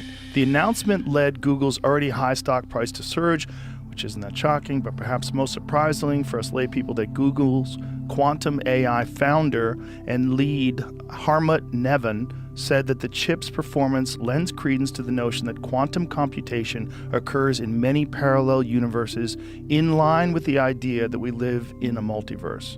And then it says, excuse me? This obviously has caused a bit of a stir and it isn't exactly clear on how he made that leap. It sounds a bit like something out of a sci-fi movie, and I'm definitely not going to pretend I'm an expert, but it's worth pointing out that Google is very much still in the theoretical research phase of this journey. This is very weird stuff. Willow has over 105 qubits that track all possibilities at once. Nevin's leap to multiverse communication blew Joe's mind. While still theoretical, this suggests we may be stepping into a future where we interact with other universes. Taliban Rule. In episode 1833, Green Beret and UFC fighter Tim Kennedy unleashes a narrative about the fall of Kabul that doesn't just feel like history, it feels like a waking nightmare you wish you could escape. He paints a horrific picture of mothers throwing their babies over barbed wire fences at Kabul airport, not in wild desperation, but in a calculated, agonizing choice, believing it would offer a better chance at survival. This isn't just a story, it's a bitter, brutal testament to the collapse of humanity, where survival becomes a prayer thrown through razor wire, and for some, the only choice left is the unthinkable. So they are definitely doing their thing, but it was the desperation of the people trying to find a way to live. So at each of these gates, a NEO operation, it's a non-combatant evacuation operation. It's a military operation if a NEO takes place. They keep calling it a NEO, but that's if the military ran it. And if the military ran it, you would see, a special forces unit with a big, like the Ranger Regiment or 82nd Airborne, that come in, that build this huge exterior perimeter, that control the ground strategically. Then it would be like the clockwork of a military operation as planes are coming in and planes are coming out, and we're building manifests, we're confirming that everybody that goes on the plane are the right people. This was not a NEO. This was run by the State Department. So instead of that, think a big strategic military operation, instead of think the airport became an embassy. And like in the movies, you're running the embassy, and if you get in, you're safe, and then they'll get you out. That's how they started treating HKIA, the airport in Kabul, as an embassy. So the military just secured the perimeter of the embassy, the airport, and anybody that got on the airport was able to get out. Except the military wasn't allowed to go outside of the airport, so all the people in the city of Kabul were stuck. That's where we had to come in. So we had to go out into Kabul and grab the people and then smuggle them past the Taliban to get them onto planes. And to answer your question, that perimeter of the base where the gates, there's tens of thousands of people that were lining up here, and they maybe walked a few days. So by the time they get there, they're dehydrated. They have nothing there. There's no food. There's no water. The Taliban, if there's too many people, they'll just take a magazine and just dump it into the crowd to move them back, or to like crowd control them. They'll just dump a magazine into a crowd of people. The women, they would float babies like you're at a baseball game with a beach ball. They would float the baby towards the gate, and then hope in the hopes that a Marine or a soldier would reach down and grab the baby and bring it into safety. What truly grates my gears is what Kennedy underscores, is the infuriating sense of strategic blindness at the highest levels. Kennedy, with over 20 deployments, states emphatically that he and all his peers fully forecasted what was going to happen as soon as the U.S. started pulling back and collapsing their ground. Every inch given up they knew the Taliban would take. They gave up strategic military bases like Kandahar and Bagram, effectively handing over the rest of the country. This wasn't some unforeseen black swan event. It was a predicted catastrophic failure. Political decisions and bureaucratic inertia can be as devastating as enemy fire. The scariest battles aren't fought with bombs. They're buried in memos disguised as strategy, signed behind closed doors. Kabul was a prime example of this.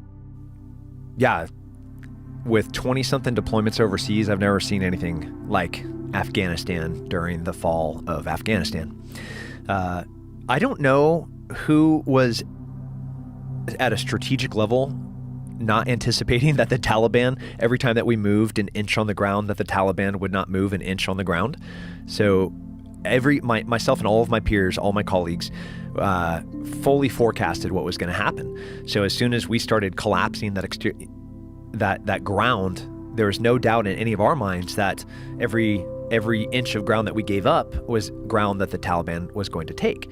So when we gave up, Kandahar and Bagram, the two strategic military bases, that means that we just gave up the rest of the country. And we, having been at war there for 20 years and, multiple trips over there, we have lots of friends that deployed with us there. The Afghans have a special operations unit called the Commandos. We worked alongside them. Our interpreters are obviously from Afghanistan, so they live in Afghanistan, but they work for us. These people have security clearances. They love the idea of democracy and freedom. They love the idea of a free, independent Afghanistan. They want their daughters to be educated, and those ideals, that philosophy, does not align with the Taliban. So as Taliban start taking over Afghanistan, my phone just starts exploding from all of my friends and asking me to go, contracting companies saying, hey, I'll pay you 10 grand a day to go grab this guy. But none of it was altruistic, none. The true heartbreak lies with the Afghans who stood with us, the commandos, the interpreters, those who embraced the idea of democracy, freedom, and the education of their daughters. Their ideals do not align with the Taliban, and for them, the collapse wasn't just a headline, it was a profound betrayal of trust and a crushing blow to their futures. While the government stalled, Kennedy found his moral compass not in official orders, but in a phone call. He recounts how Chad Robichaud, a Marine Special Operations guy, called him to help Aziz, a translator whose family was explicitly threatened and whose friends were murdered by the Taliban. This led to the formation of Save Our Allies, a non-government organization, NGO, started by Kennedy, Robichaud, co-author Nick Palmeschiano, and Sarah Verardo. It's a powerful counter-narrative to government paralysis, showing that sometimes rescue doesn't start with orders, but with urgency and conviction from veterans, spouses, and friends. In just 10 days, his ground team of 4 and 12 total in the Middle East moved an astonishing 12,000 people out of Afghanistan, accounting for 11% of everyone evacuated during that desperate period. To fix any of that, it just seems to be like we're just going to complain about it, and it's going to be chaotic until the Chinese take over. Don't say that. Why would you say that, Joe? Take that back. Take that back. Well, they already got John Cena. Once they got John Cena, I was We're like, already oh my God. The same group that obviously was in Afghanistan, Save Our Allies. Did you read about Benji Hall? No. So he was a journalist with Fox News that got blown up in Ukraine, and a couple of journalists that were with him died, and he was horrifically injured. Our organization, Save Our Allies, was the group that went in and found him, rescued him, saved his life, and then got him out of Ukraine and into American level medical care, and then all the way, he's currently in BAMC, like right here in San Antonio.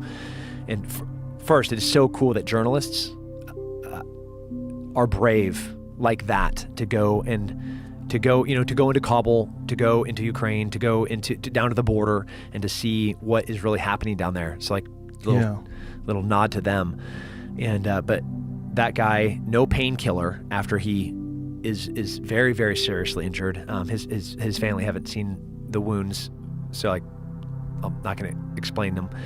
But tourniquets on for hours, and he has to make it through all these checkpoints, and this is like peak invasion, and they're able to get him out of Ukraine and save his life. And like that ground team from Save Our Allies that was so creative, and they literally went into the front lines, grabbed this journalist, dead bodies around him, got him medical care, and then got him out of the country and before he died. And that, Benji Hall, you're a badass. Wow. Yeah, pretty rad. There's a lot of badasses out there. As much as we want to talk about people that are fat and lazy and soft in this country, there is a large number of fucking incredible human beings that are here. I'm surrounded by them. I talk about wanting America to be more healthy and fitter and stronger and individually responsible and able to secure a school, be able to protect your kids. I fully believe that we need to be better, and we're the weakest that we've ever been. But I'm like surrounded by, in the military, in my position there, I'm just surrounded by the best and most brilliant men that have ever existed.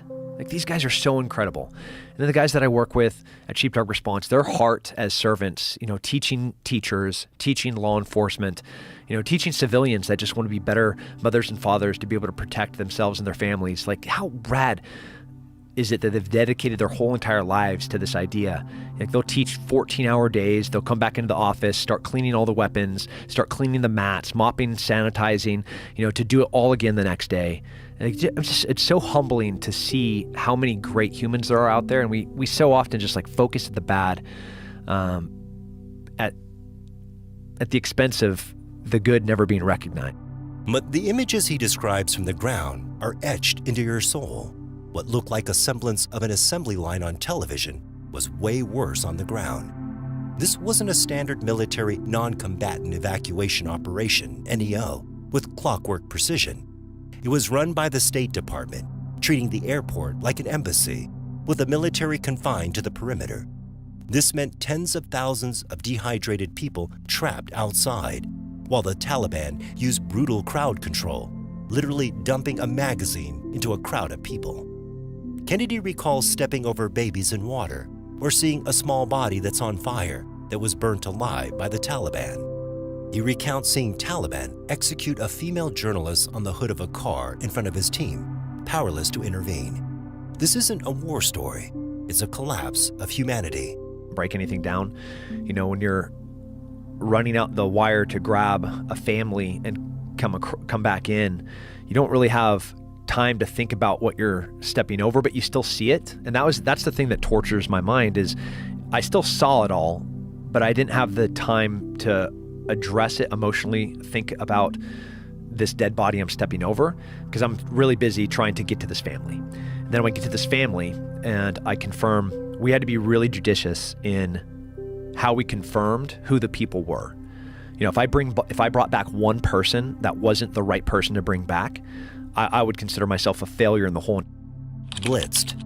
In episode 2183 of the Joe Rogan Experience, Norman Ohler completely blows the lid off of what most of us thought we knew about Nazi Germany, revealing a history deeply steeped in drug use, specifically stimulants and opioids.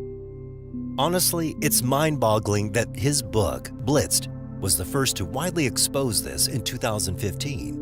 It just goes to show how effectively a regime can construct a facade of law and order and a pure movement while operating on a foundation of chemical dependency.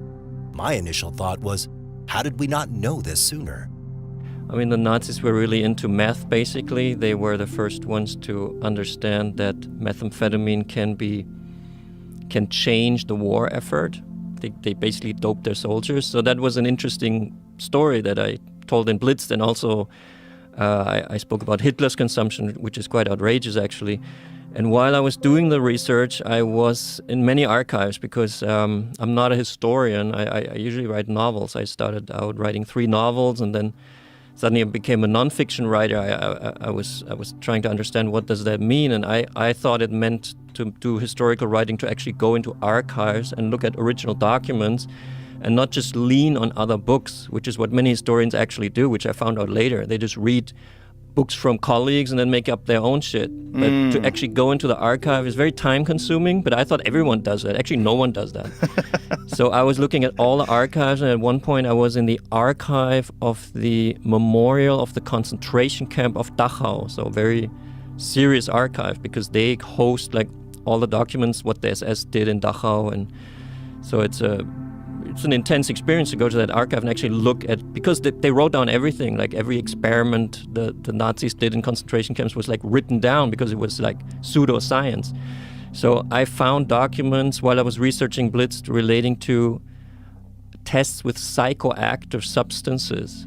And that was not what I expected, because the Nazis had been, enthusiastic about methamphetamine, but that was the first time I saw like something that related Nazis and psychedelics. And I thought that's quite strange. That's quite interesting, obviously. I need to get to the bottom of this. So I asked the archivist, can I see like all the documents? What did the SS actually do with psychedelics? Which ones did they use? Why did they test them? What were they looking for? And he said, well, I'm very sorry, but all documents are in America, because when American military liberated Dachau, one of the things they do is they take a lot of documents, and they took all the psychedelic research done by the Nazis with them. So I knew I had to go to America, probably to the National Archives in College Park, close to Washington, biggest archive in the world, find it there. But I didn't have time while I was doing Blitzed, and Blitzed was also already a complete story. So I thought I saved that psychedelic theme for another book, and this other book is now being published as... The revelation that methamphetamine, or Pervitin, was an everyday substance in Nazi Germany is genuinely unsettling. Imagine a society where you could just pick up meth at a pharmacy. No prescription needed. Even children could. It was peddled as a performance-enhancing miracle, boosting everything from work output to sexual drive. The military's adoption of it, championed by Professor Ronka, feels like something out of a dystopian novel. His chilling rationale was that meth not only kept soldiers awake, but also made them a little bit dumber, which he deemed perfect for the German soldier who merely needed to follow orders and keep shooting. That grotesque pragmatism is truly disturbing. So the Nazis knew about mescaline, and the Nazis wanted to find a truth drug. Hitler was a paranoid person. He always thought, and it's actually true, that people are conspiring against him. There were quite a lot of assassination attempts on his life. He survived them all. But there were a lot of people who didn't like him. I mean, Germany was a totalitarian dictatorship, and most people supported Hitler, but there were also people who did not. There were people in the resistance, even within, the army, who thought he was an idiot. High-ranking officers who were a bit more brilliant than him, and who knew that he was running things to the ground. So he gave the order to find a truth drug. Like, it's the wet dream of intelligence. You give someone a substance, and then you can control that person. Right. You can extract secrets from that person. You can kind of you can control a person. And the Nazis, the SS, even with their torture methods, had been unable to extract all the secrets they wanted to extract from prisoners. Especially Polish resistance fighters had been very resistant even against SS torture. Like, they wouldn't say, I got the job from the British intelligence or what. They just wouldn't talk even when you tortured them. So Hitler wanted the drug that would solve this problem. And one man that was put in charge with this is a chemist called Richard Kuhn, who actually received the Nobel Prize for Chemistry. He was a brilliant mind, but he was a Nazi, so he didn't, like many scientists left Germany, or writers left. Thomas Mann left Germany when the Nazis took power. But some people stayed, some writers stayed, some scientists stayed, and this Kuhn actually became, he's really working for Hitler. He was developing a nerve poison, sarin, which was deadly for Hitler. And if you worked for Hitler as a scientist, obviously you got all the grants you need, the money you needed. You were, you had a great time, basically, if you sold your soul to the devil. So Richard Kuhn was in charge with finding the truth drug, and then the interesting thing is, because I was in the Novartis archive of Sandoz, because I wanted to find the link between a Swiss pharmaceutical company who develops LSD and then the SS who tests it in Dachau. Like, how did the SS know? And did they really test LSD also in Dachau, or was it just mescaline? Because they write in the reports that I then found in the US, mescaline and another odorless, colorless substance was being used. And LSD is that famous odorless, colorless substance. Like I could put a drop of LSD in your coffee, you wouldn't even notice it, which is good for intelligence service. You want to dose someone without that person knowing it. So LSD was kind of perfect. But how did the Nazis, did they actually know about LSD? Was it LSD? That was kind of what I wanted to find out. And when I was in the archive of Sandoz, I wanted to find like papers, like did they sell LSD to the SS? I was curious to find something. And the archivist, he was very skeptical of me because he sensed that I was onto something. Like he was protecting basically the archive, because the archive at Sandoz is not a public archive. If you go to the National Archives of the United States or the Federal Archive of Germany, it's a public archive. The archivists want you to find the information. They will reveal like the find book, which like has like it's a database. It shows you everything that's in the archive. So it takes sometimes days or weeks to actually figure out what's all there, but you have theoretically an overview of everything that's in the archive. But the real shocker for me is how central Pervitin was to the Blitzkrieg. The sheer scale, 35 million dosages ordered for the invasion of France, paints a terrifying picture of a drug-fueled war machine. Makes you question how much of that rapid, terrifying efficiency was strategic genius and how much was simply an army of exhausted, hyper-aggressive, meth-addled soldiers steamrolling a drowsy, wine-drinking French force. The image of Rommel, described as totally high on meth, blazing through a sleeping French village, completely shatters the myth of Aryan purity and willpower, replacing it with a far more mundane yet horrifying chemical dependency.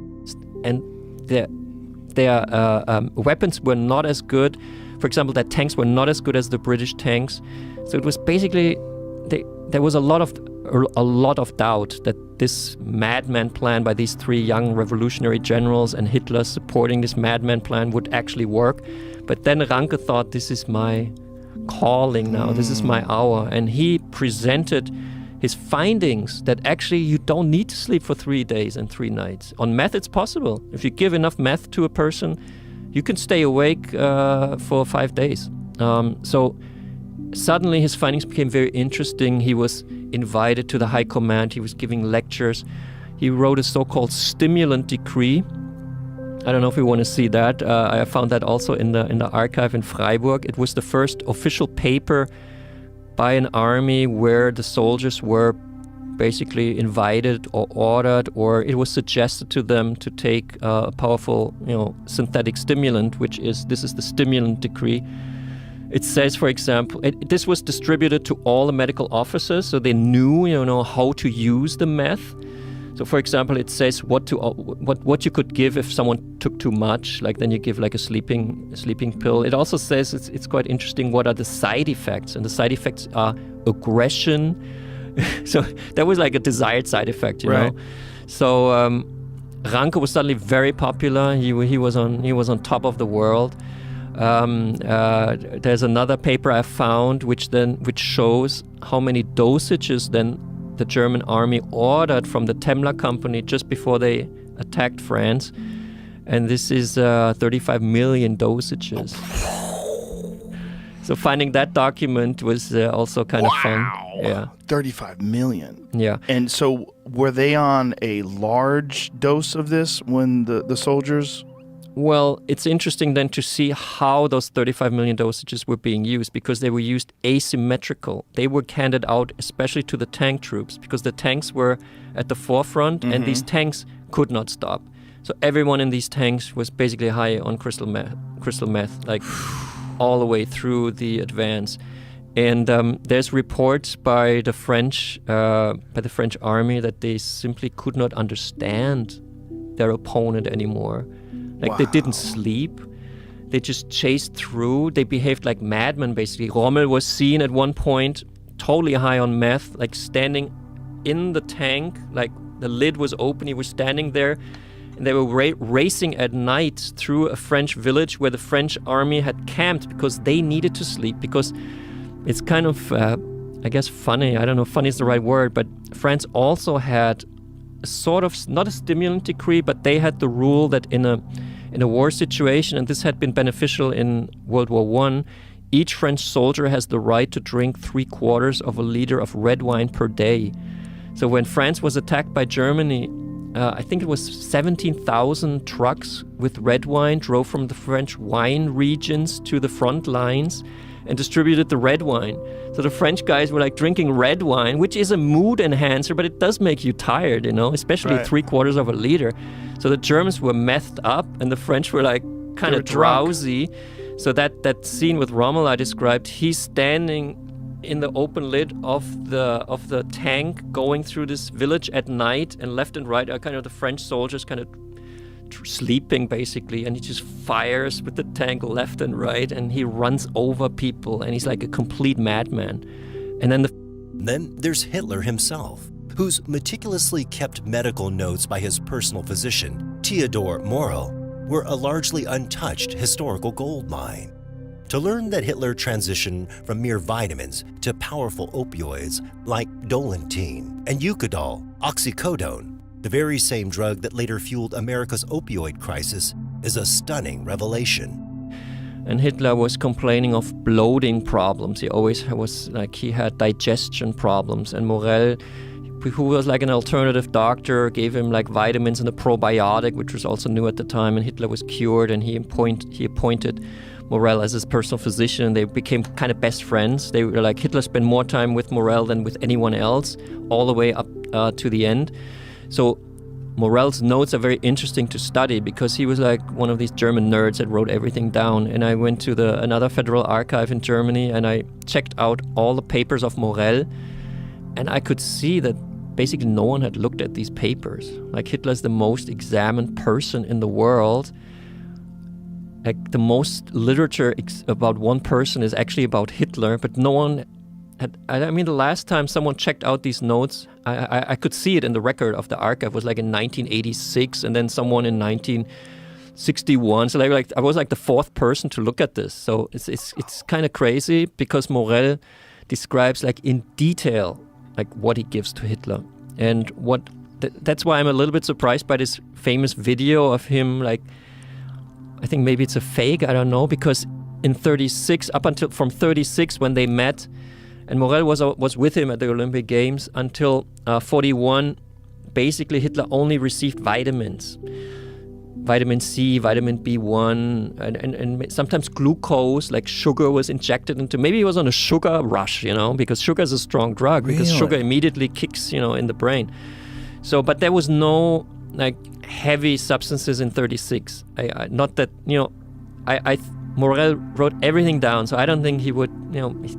The idea that the charismatic leader, the architect of unimaginable horrors, was often just a junkie speedballing cocaine and oxycodone, making very crazy decisions, completely recontextualizes his final years. The dark irony that British intelligence preferred him fucked up because his drug-induced state made him a less effective enemy is almost unbelievable. Death Zone. In 2014, a couple, Colin and Jenna, sat together in their cramped one-bedroom apartment, a single whiteboard propped up against the wall.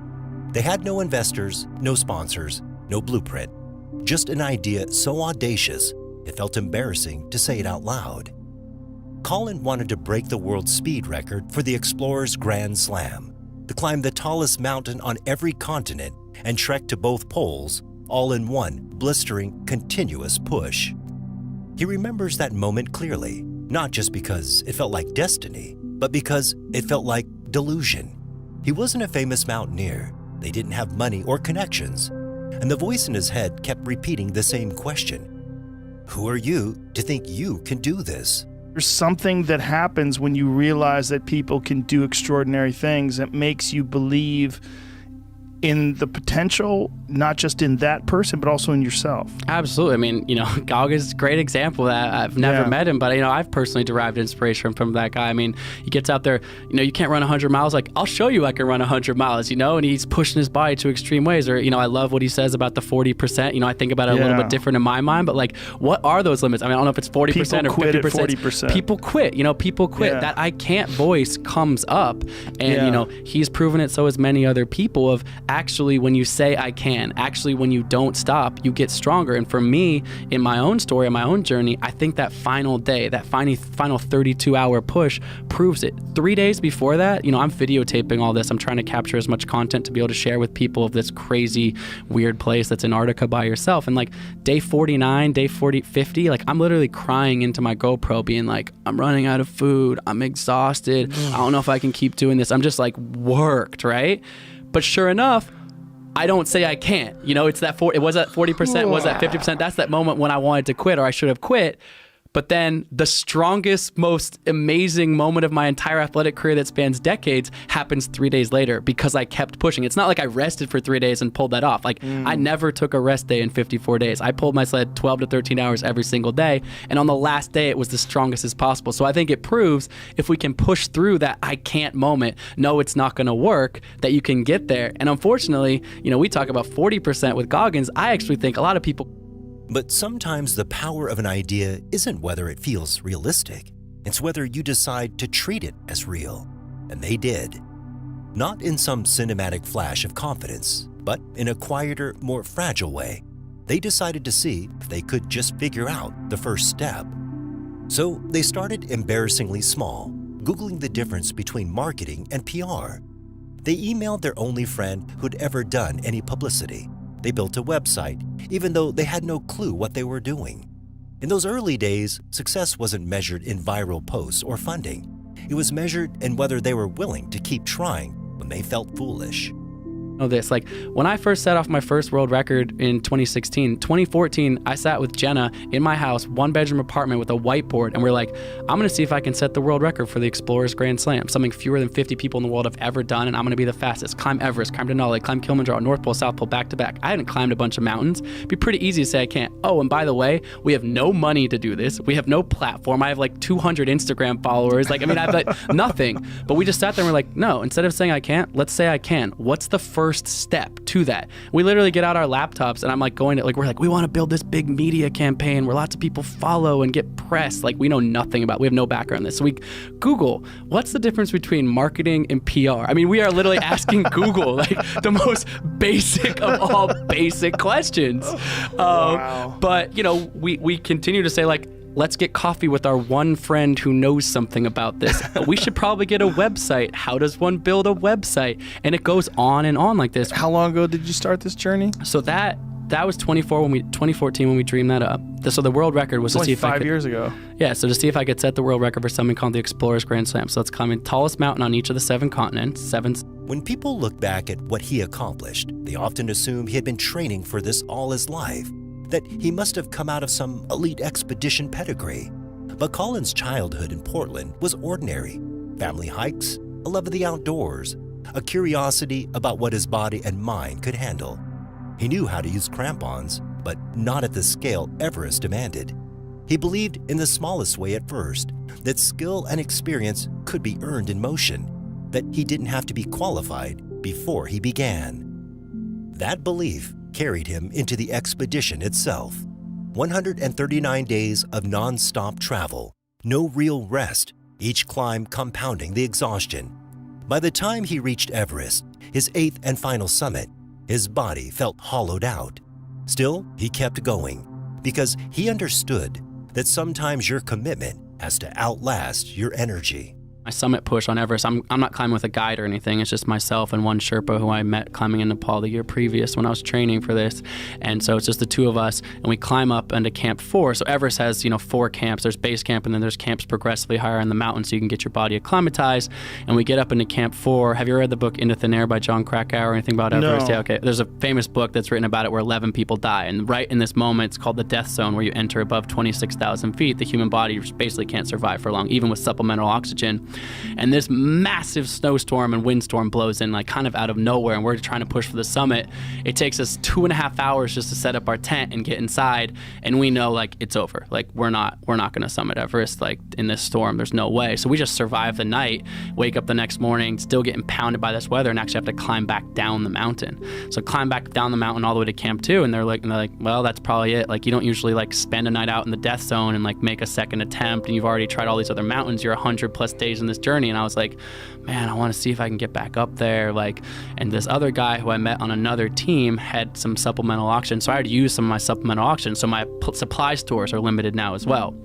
And so he says to me, hey, I'm not going to go up. I'm sick. But if you get back up to Camp 4, there's a couple bottles of oxygen that you could use of mine if you somehow get back up there. So sure enough, Pasang Bodhi, that's the name of the Sherpa I was climbing with, amazing climber himself. We get back up to Camp 4 in the death zone, and we decide we're going to go for the summit. We call back down to base camp, what's the weather forecast? And they're like, well, it's the exact same forecast we told you before. It might hold, in which case you'll be fine, or it might turn into what you guys just survived. And if you're not near your tent and you're up on the summit ridge of Everest, like, it's going to get like pretty bad.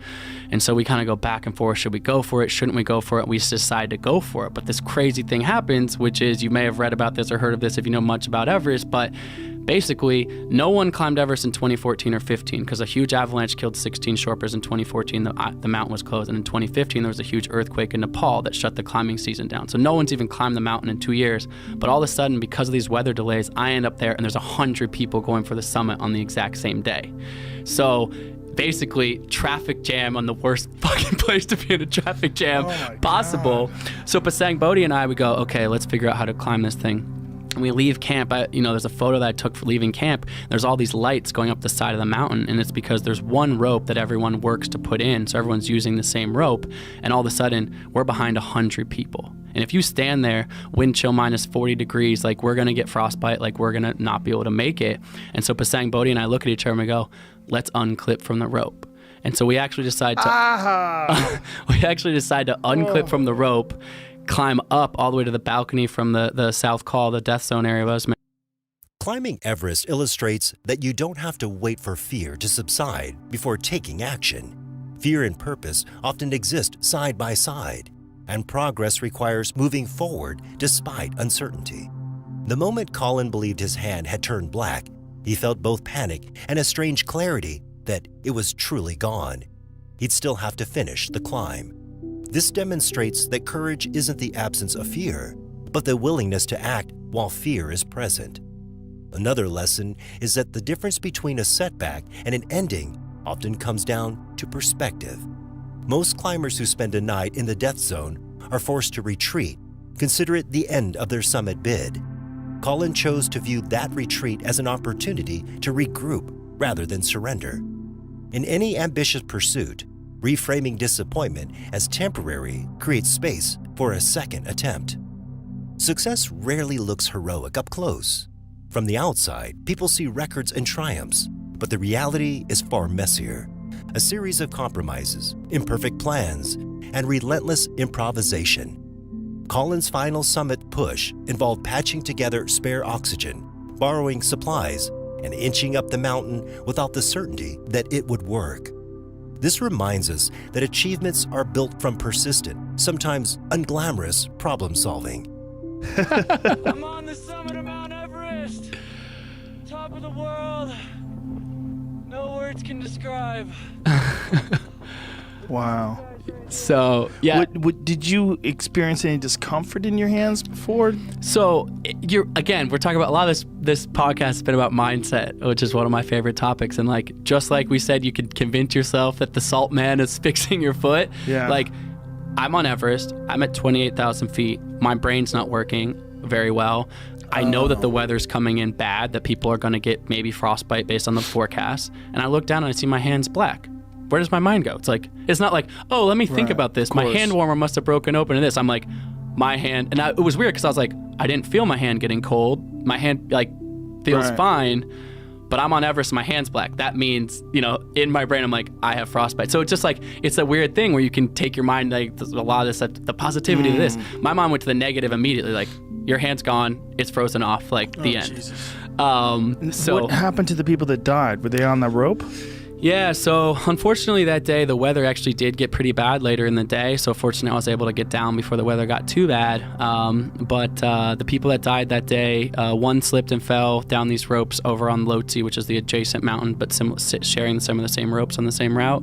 And then 2 people died from altitude sickness. So basically either running out of oxygen up there and not being able to get back down to their tent. I think those people actually did get carried back down to their tents that night and then died in the tents that night. So it's called cerebral edema, which is basically your brain fills with fluid from being at the high altitude and not getting enough oxygen. And it's a killer up there. And, one of the crazy things about being up there is, you read about it, but you really can't rescue somebody very easily up there. I mean, to carry a human body down to rescue them is nearly impossible. And I kind of always thought in my mind, if I saw somebody lying on the ground, like I would, summon the energy to pick them up. And I was actually coming back from the summit, and I was on the south summit, so just below the Everest summit, at 28,800 feet or something like that. And this Brazilian woman who I'd met in base camp named Thais, who I've become friends with. You're in Nepal for a couple months, you start talking to people, getting friends with other climbers, whatever.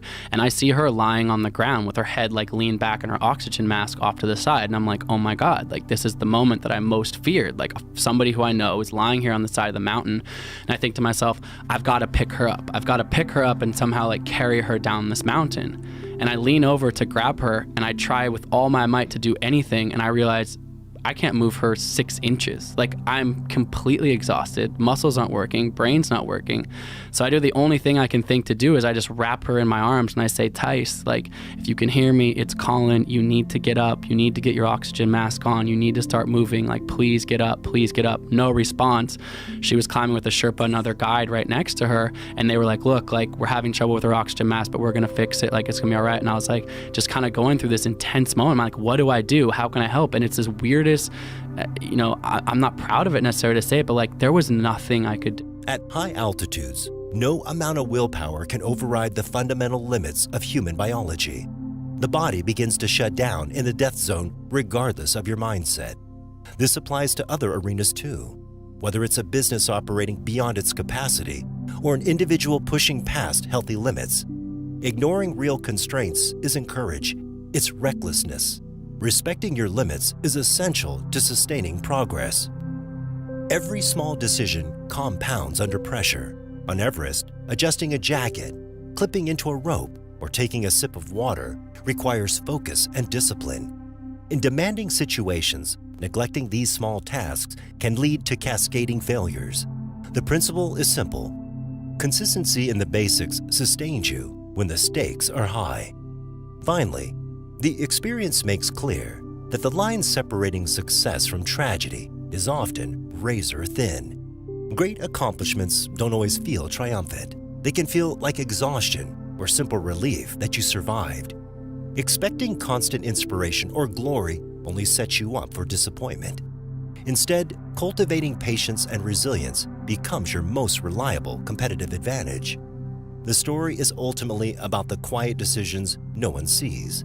The ones that add up, step by imperfect step, to something that matters. When people ask Colin what the real story was, he explains it isn't about the frostbite scares, summit photos, or the record itself. Those dramatic moments are what outsiders fixate on, but they miss the deeper truth.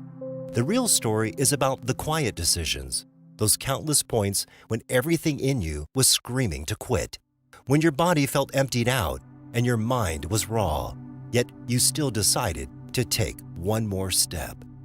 This is what I'm worried. I'm worried that you've already done so much crazy shit that you have to push past the crazy shit you've already done. And you've already been on Everest. It sounds like you were kind of like, you weren't on death's door, but you opened the front gate. Yeah. You opened the front gate, you were on the lawn. Yeah. You were on death's lawn. Sure. You know?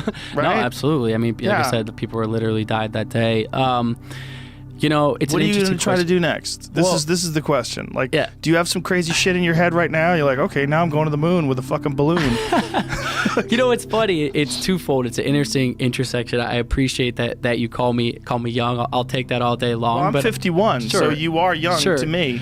But I guess in terms of in athlete terms, right? You're in the you're in the peak. Yeah, the peak for endurance athletes, and it's fun to be here. But I also think it's a moment in time where a little bit, I'll say, I won't give myself too much credit, but a little bit of wisdom meets also athletic performance. A moment in time where I've had enough experience, enough setbacks, ups and downs, and success, of course, with the world records and things I have, but to really take stock of what's important to me. And what I've realized more and more is I'm super curious about pushing the limits of my own potential. 100%. We've talked about that. I love.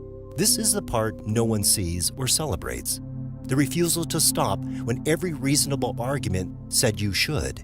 In the end, the record isn't just a measure of distance or altitude. It's a measure of how many times you are willing to keep going despite exhaustion, fear, or failure, and how many times you chose not to surrender to them.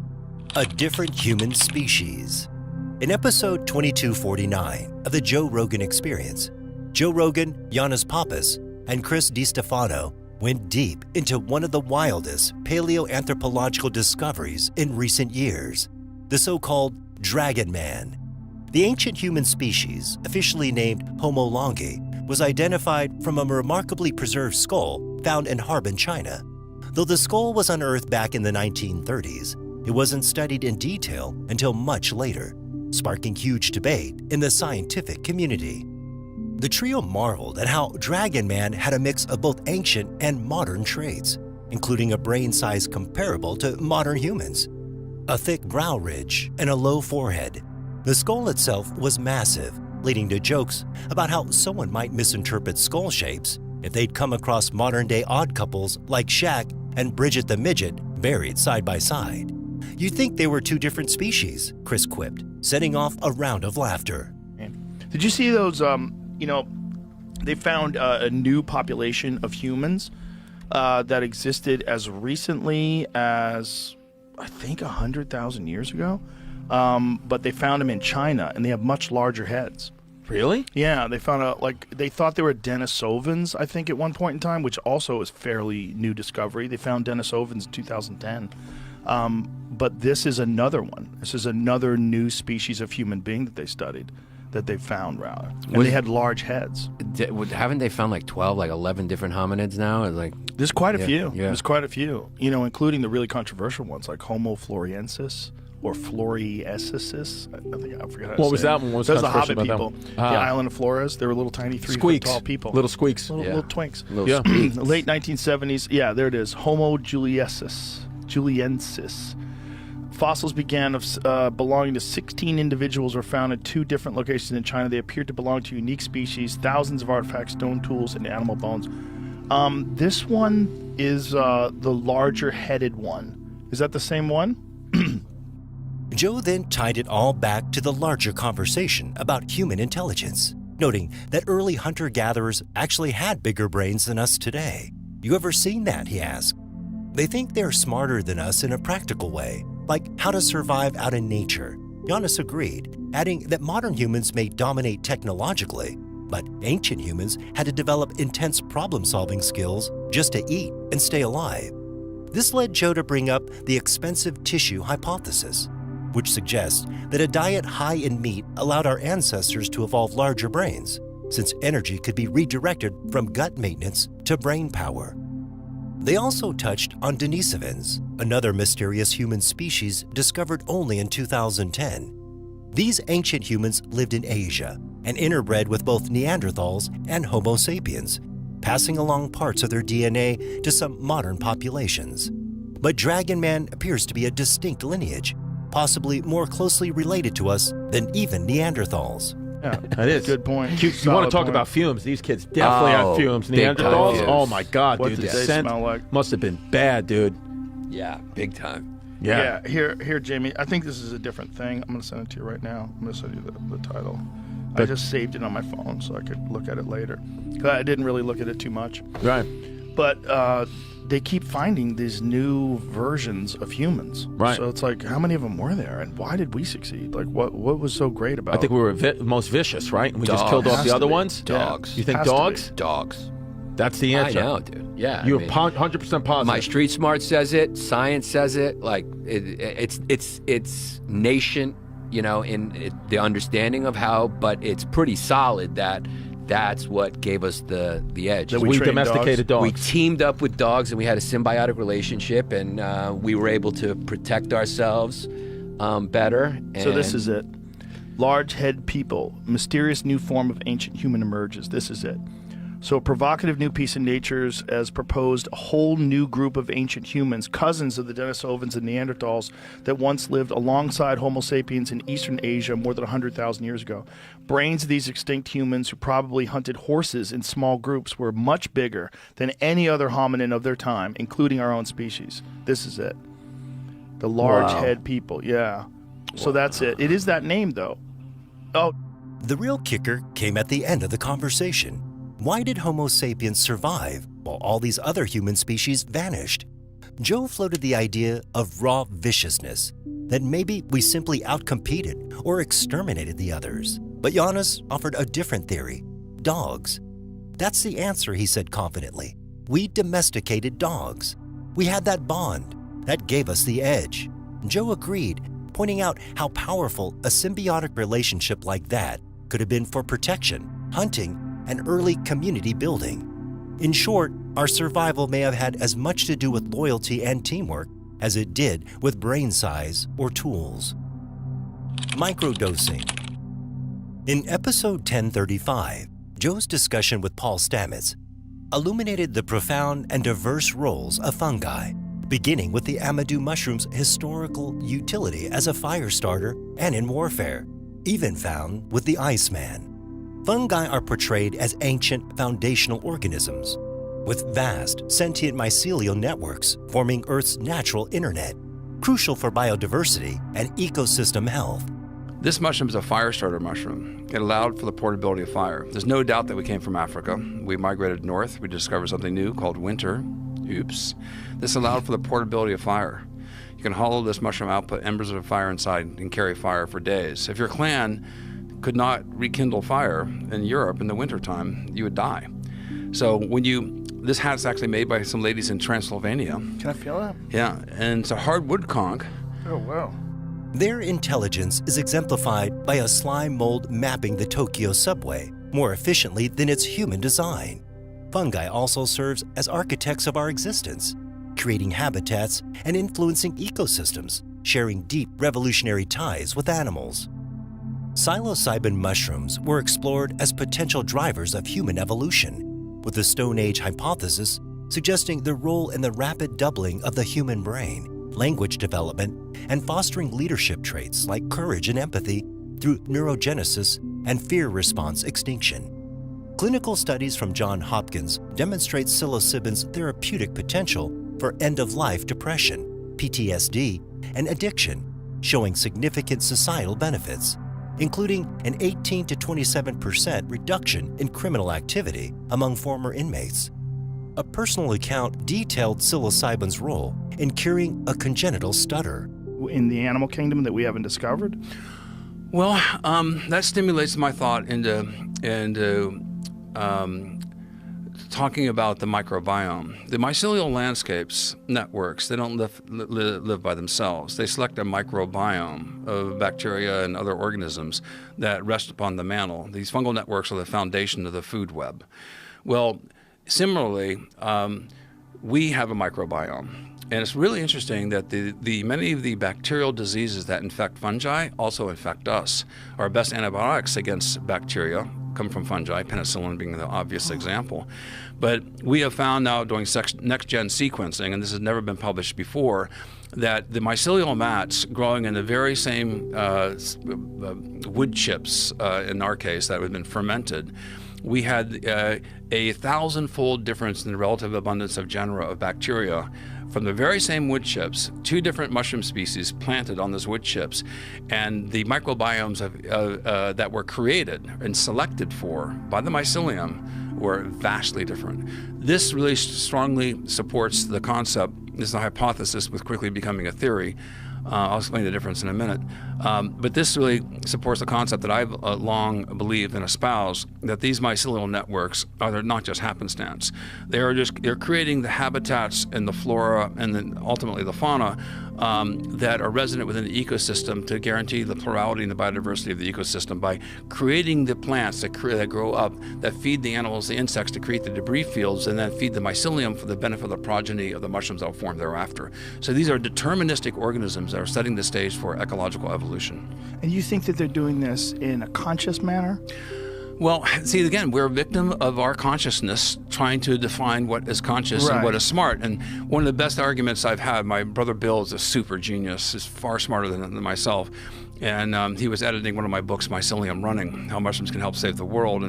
And he goes, Paul, you cannot say that mycelium is intelligent. And he says, you can't say nature is intelligent. I go, wait, Bill, I respect you. But you didn't realize the hypocrisy of the statement that you're giving me? You're telling me nature is not intelligent, and yet you are born of nature, using the mind to conceive the concept to challenge the idea that nature is not intelligent when you are part of nature? Beyond psilocybin, other medicinal mushrooms were highlighted. Lion's mane shows neurogenic properties, promising for cognitive function and potentially preventing Alzheimer's by regenerating myelin and resolving amyloid plaques. A major breakthrough involved mushroom extracts, particularly from amadou, doubling bees' lifespans and drastically reducing deformed wing virus, offering a solution to colony collapse disorder. No, I absolutely agree with you that conventional treatments are state-of-the-art, and this is state-of-the-art science. When you're talking about dealing with cancer, you should deal with oncologists that are at the cutting edge. But they're not state-of-the-art when it comes to the preventing of these things. And that's a giant issue that a lot of people have when it comes to nutrition, lifestyle, mitigating stress, all of the various factors that contribute to a bunch of different health ailments. Do you think that mushrooms could also play a factor in that as well? Absolutely. Absolutely. There's a great epidemiological study that came out of Japan, and Dr. Ikikawa was an epidemiologist that worked for the National Cancer Center in Tokyo. And they noticed in surveying people in Japan in the 1960s, early 1970s, there was a drop in the overall cancer rate in this one population in Nagano Prefecture in Japan. So he was sent there by the National Cancer Center of Tokyo, by the government, to say, what are these people doing in this one cluster of villages where they have statistically significant less cancer rates? We're talking about 30% less than the national average. And after exhaustive study, he found that they were eating enoki mushrooms, a lot of them, because the enoki mushrooms are really thin ones, like really tall stems. You can buy them in the store. Well, there's the big farming centers for enoki mushrooms there, and then the blemished ones, as cultivators know, you don't sell to the public the ones that have little spots on them or deformed, but they're given to the workers, and so their workers and then their families eat a higher per capita consumption of enoki mushrooms than the other residents of Japan. So they found that specifically, the consumption of enoki mushrooms resulted in a reduction of cancer across the board, of all cancers, statistically significant. I think over 220,000 people. Agarikon, an ancient polypore, exhibited potential antiviral activity against flu, herpes, poxvirus, including smallpox, and HPV, underscoring the vital need to preserve old-growth forests for their fungal genomic resources. UFO Encounters. On episode 1883 of the Joe Rogan Experience, Joe Rogan hosted former Navy F-18 pilot Ryan Graves to discuss an extraordinary topic: unidentified flying objects, or UFOs. Graves, who holds a degree in mechanical and aerospace engineering, served both operationally and as an instructor pilot.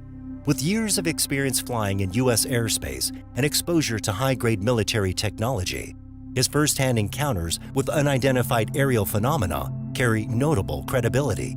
Sure. So, my name is Ryan Graves. I have an engineering degree, mechanical and aerospace engineering. I promptly left doing that to go fly F-18s for the Navy as soon as I graduated college. Did that for about a decade, both operationally in combat as well as an instructor role, teaching the new students. And, we did witness something while we were flying in our jets, but, we were doing it we witnessed it in the context of our just everyday flying in our missions. And what year was it that you witnessed this? So we started seeing these in 2014 was the earliest that I know. 2013, late 2013, early 2014. During the conversation, Graves described how his squadron began picking up unknown objects during flights off the east coast of the United States. These weren't simple radar glitches. The contacts were consistent, visible across upgraded radar systems and confirmed through camera systems like FLIR, which detects infrared heat signatures and visuals. Even more startling, these objects were often seen meandering across the sky in erratic patterns or hovering motionless against wind speeds of over 100 knots, a feat that defies known aerodynamics. If we see this essentially little circle, it'll have a tail coming off of it. And that tail kind of represents the nose of the vehicle, at least as its flight path is going. And so with that, we would typically see an aircraft just kind of trudging along with a straight line, taking occasional turns. But these objects had a little bit more of a, I don't want to say random, but more less controlled flight path. That velocity vector would kind of jump around a bit more. They would not proceed in like a perfectly straight line as you would imagine like a flight navigation computer would take you, right? It takes you from A to B in the straightest line possible. These objects seem to kind of be moving in a direction that was not a straight line, but generally proceeding in that direction. And so they would kind of be meandering slightly, but moving in that general direction, both three-dimensionally and horizontally. So winding around, going up, going down. Mm-hmm. So they're not on a flat plane, and they're not going in a straight line. So I don't want to draw too many firm statements like that, because we would see them being flat, too. We'd see them perfectly stationary up there, regardless of the wind. Really? Mm-hmm. Yep. Wow. So what kind of wind are you talking about? Oh, gosh. I mean, at altitude, you can have anywhere up to 100, 120 knots of airspeed. What is that in miles per hour? It's about 130, 140 miles an hour. So they're completely stationary with 140 mile an hour wind? Correct. How would something do that? It's confusing to me as well. Even if we had something that could just burn that much energy, right? Like if you had a sphere surrounded by little rockets, right? Just imagining something right now. Okay. And if you wanted to keep that perfectly stationary, right, against gravity, you could just fire all the rockets at the bottom really fast and hopefully keep it flat, right? Right. It's going to have tiny little variations. And then if you have wind hitting it and all this, you could potentially have those rockets try to counter it, but it would never be perfectly still in winds like. Graves' testimony reveals something far more urgent than sensational UFO talk. It exposes a serious operational blind spot in U.S. air defense. We're not talking about tinfoil hats or conspiracy theories here. These were trained military pilots encountering unidentified craft in restricted airspace day after day, with no identification, no transponders, and zero response from air traffic control or the military chain of command. And that's a problem, a big one. When Graves explains that these objects flew racetrack patterns, typical for surveillance missions, it suggests intention, not randomness, not malfunction. That alone should have triggered higher-level investigations. But it didn't, and that's where things feel almost surreal. We're dealing with craft that behave like intelligence-gathering tools, hovering, tracking, maneuvering with unnatural precision, and yet they're met with silence. What really stands out is how the military initially leaned toward sensor malfunction until FLIR visuals confirmed what the radar saw.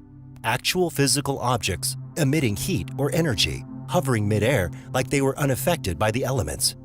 And that's where I think that the average person underestimates just how serious this is. These aren't optical illusions. We have multiple systems corroborating these events: radar, infrared, and human visual confirmation. Personally, I think the most chilling part isn't what the objects are.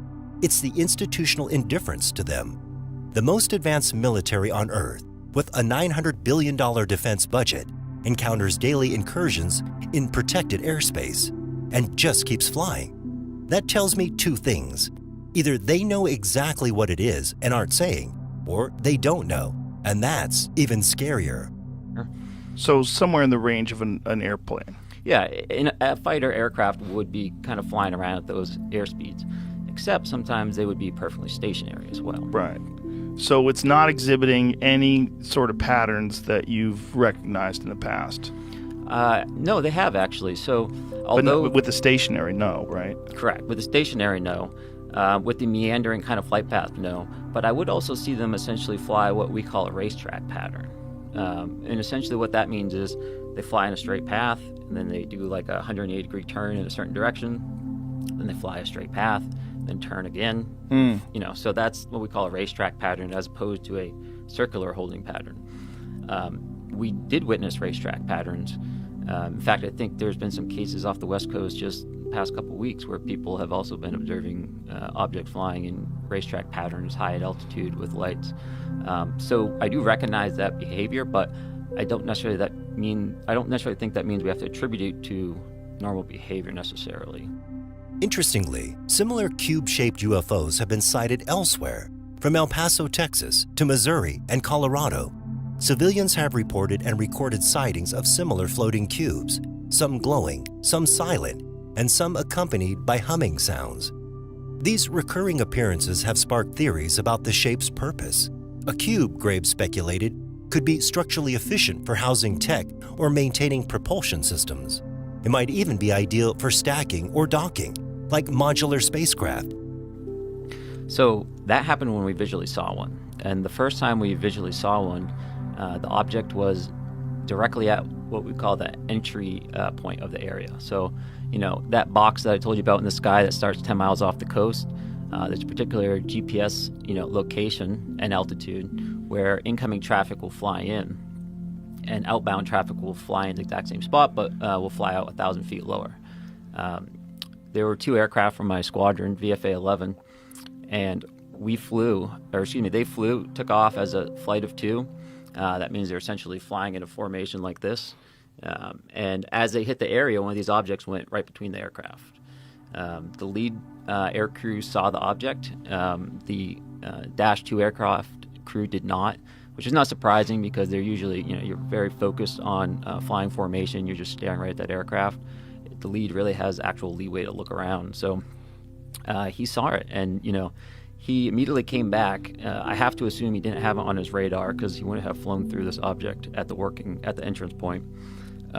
He turned around, flew back, landed, and I was in the ready room when he come back, and he had all his gear on, which typically is not a good thing because you want to get that stuff off as fast as possible. So usually means there's a problem of some nature, and he was just sitting there saying, "Hey, I almost hit one of those damn things." And we all knew what he was referring to, even though we didn't necessarily have a name for it, just because we were seeing these so much. And he described it. He described it just as a black or dark gray cube, and that cube was inside of a clear or translucent sphere. And essentially the apex or the corners of that cube, best he could tell, were touching that inside of that sphere. Grave isn't a conspiracy theorist. He's a credible former Navy pilot, raising alarm bells that too few people seem willing to hear.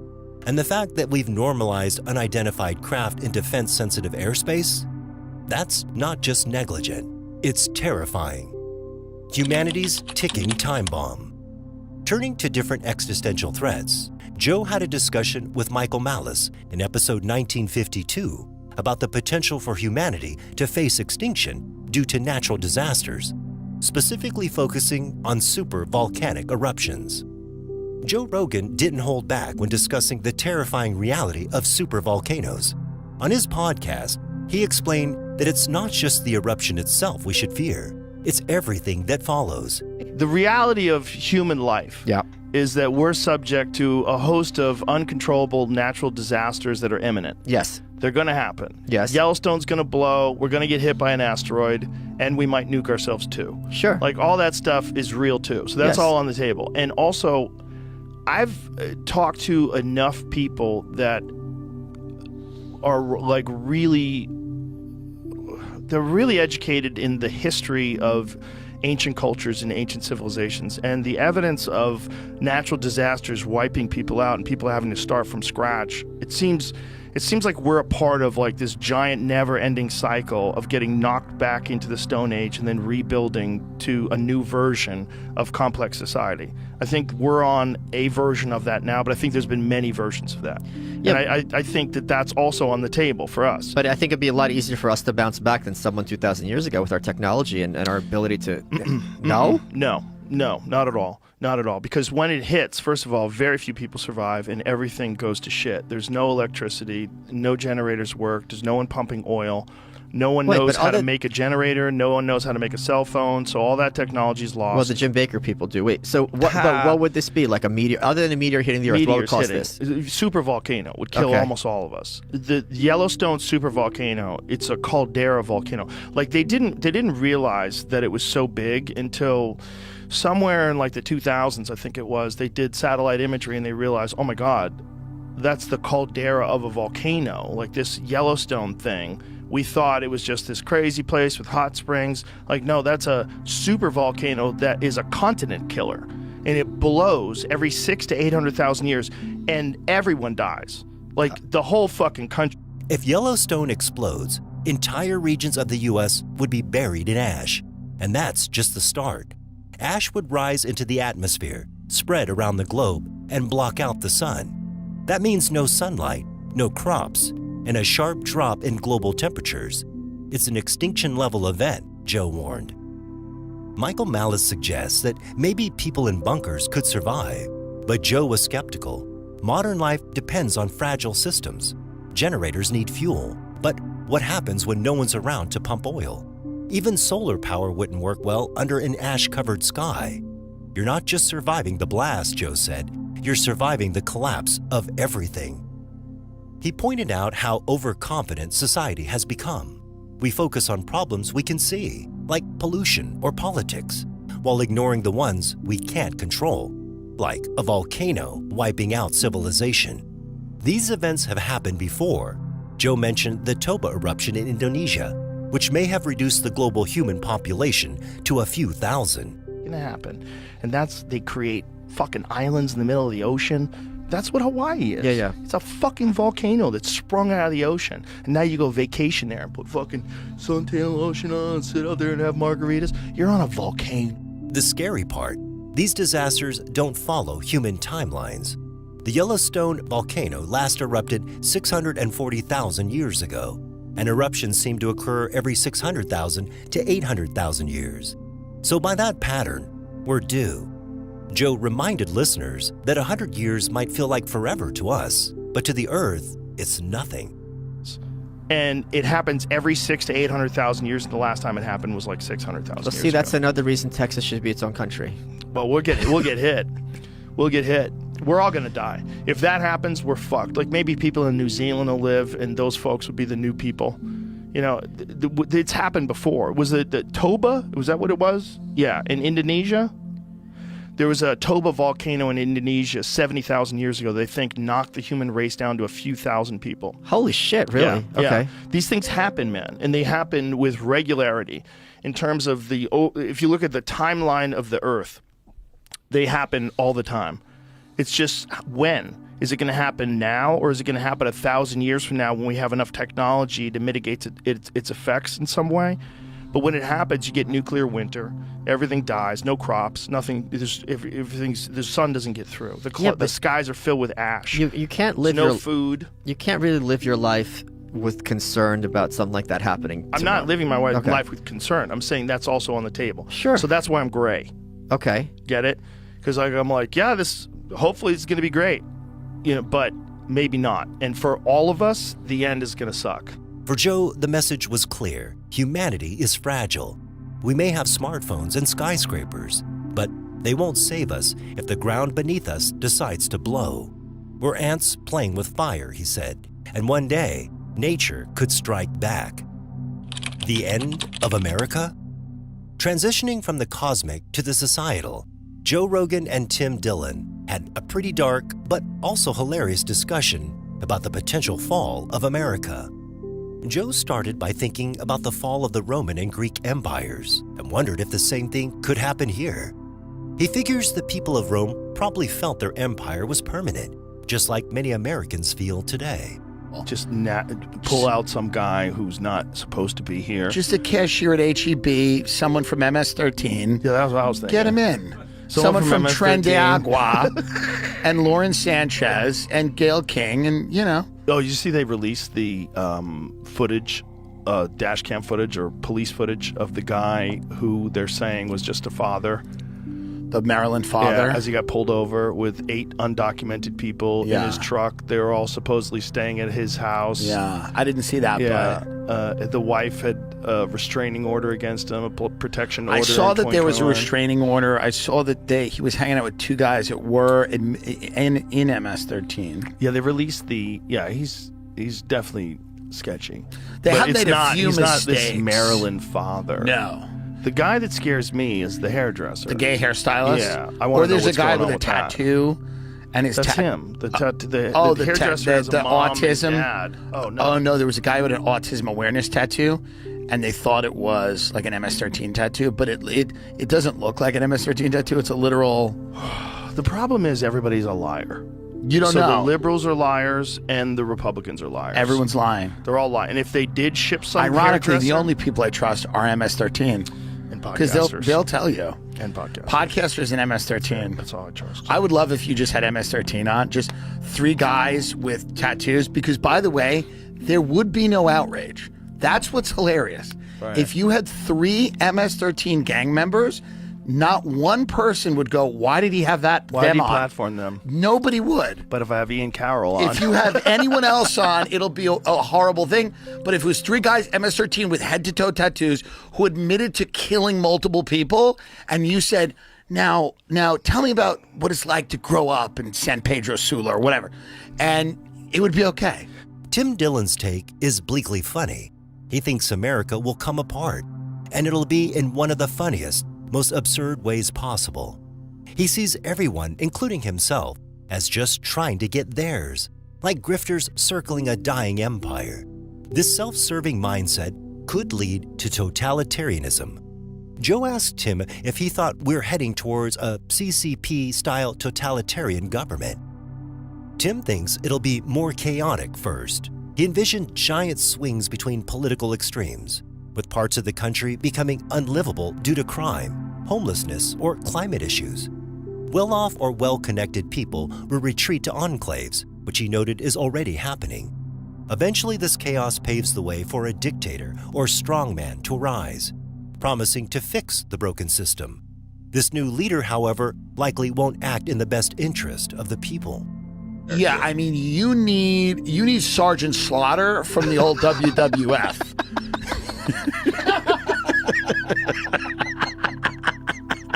I mean, you need a fully fascist. You need a guy to run as a fascist. When they go, "Are you a Republican?" He goes, "No. I am a fascist. This is a military dictatorship. You need 4 years of a military dictatorship in California to just turn it around, to just start steering it the other way." Well, it's moving red. That's one thing that you saw by the electoral map from 2024. California is moving red. It's going red.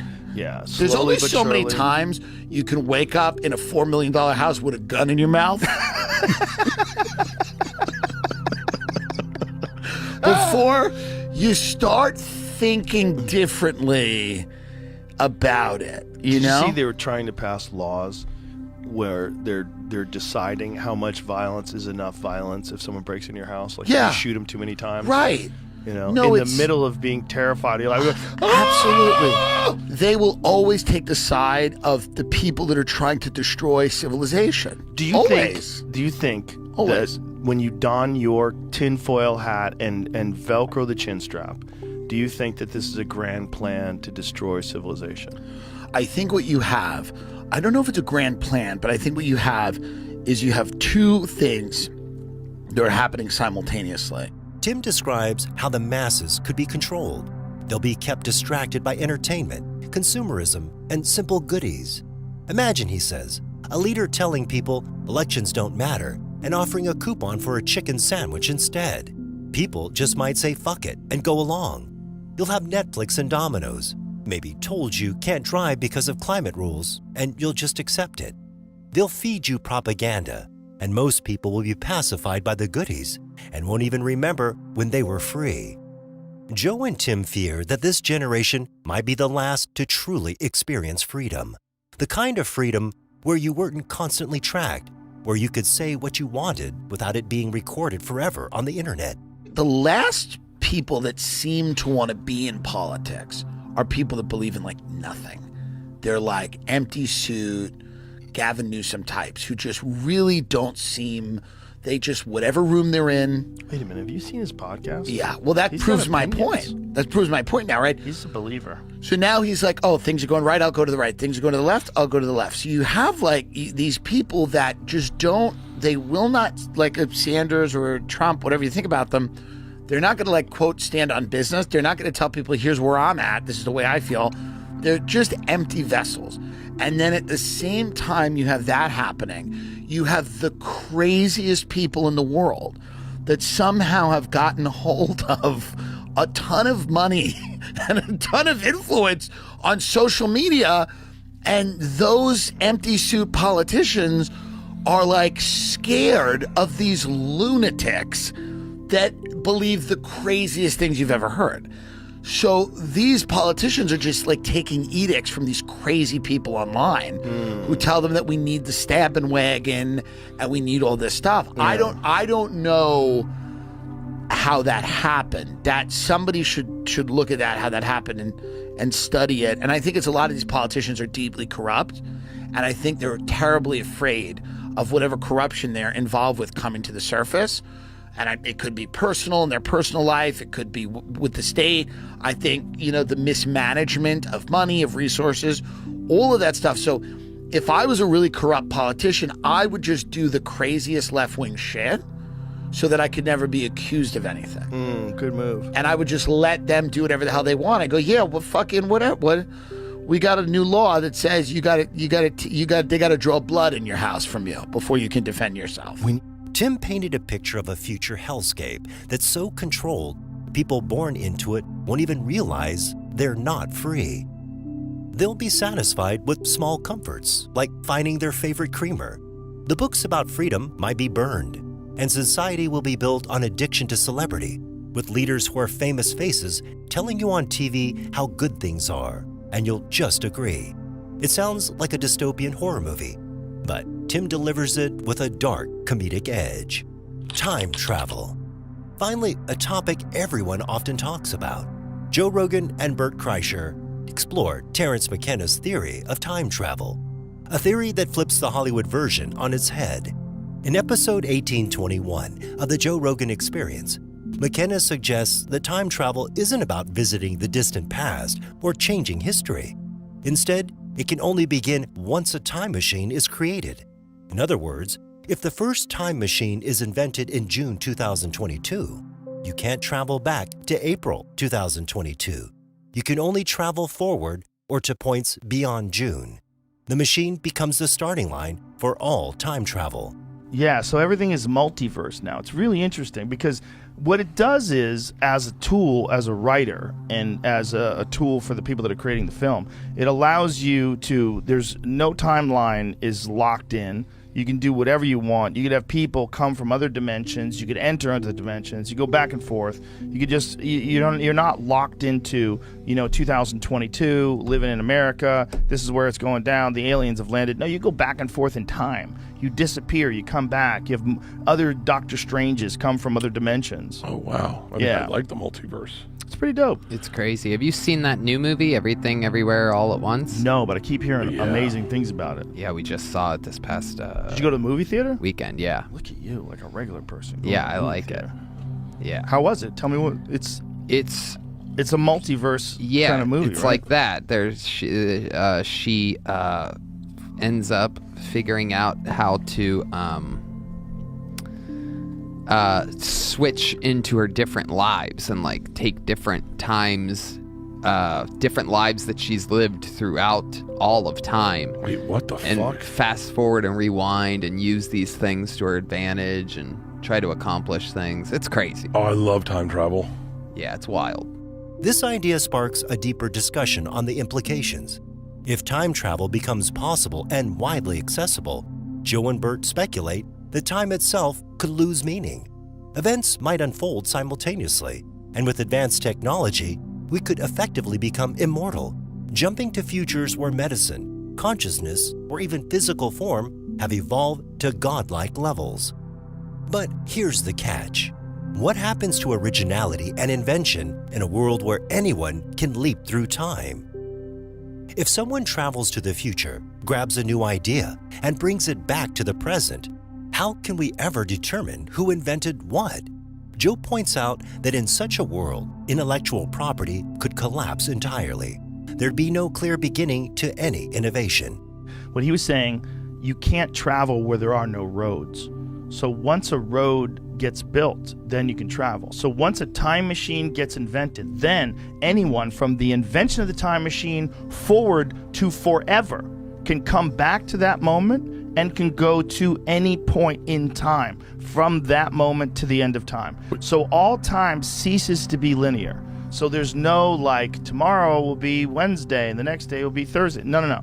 It's everything happens everywhere all at once. So people can travel back and forth through time. You can never own anything because someone could just travel through time and take it away from you when you weren't looking.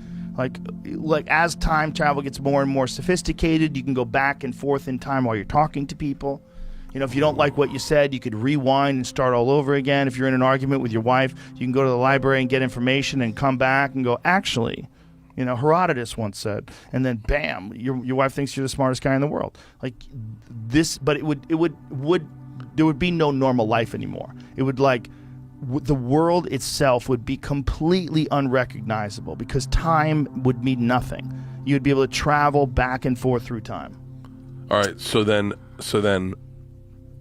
where would you go right now? Just if I do, we can time travel right now, go back in the past. In the past. Well, what's one thing you'd like to see again? See, that would be a different kind of time travel. That's an unrealistic theatrical version of time travel because, like you said, once time is invented, once time travel is invented, that's the time you can start traveling. So you can't go before that. Right. Okay. So like here we are, it's May of 2022.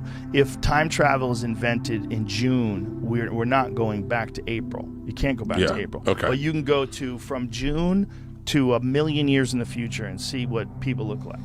You'll be able to do that.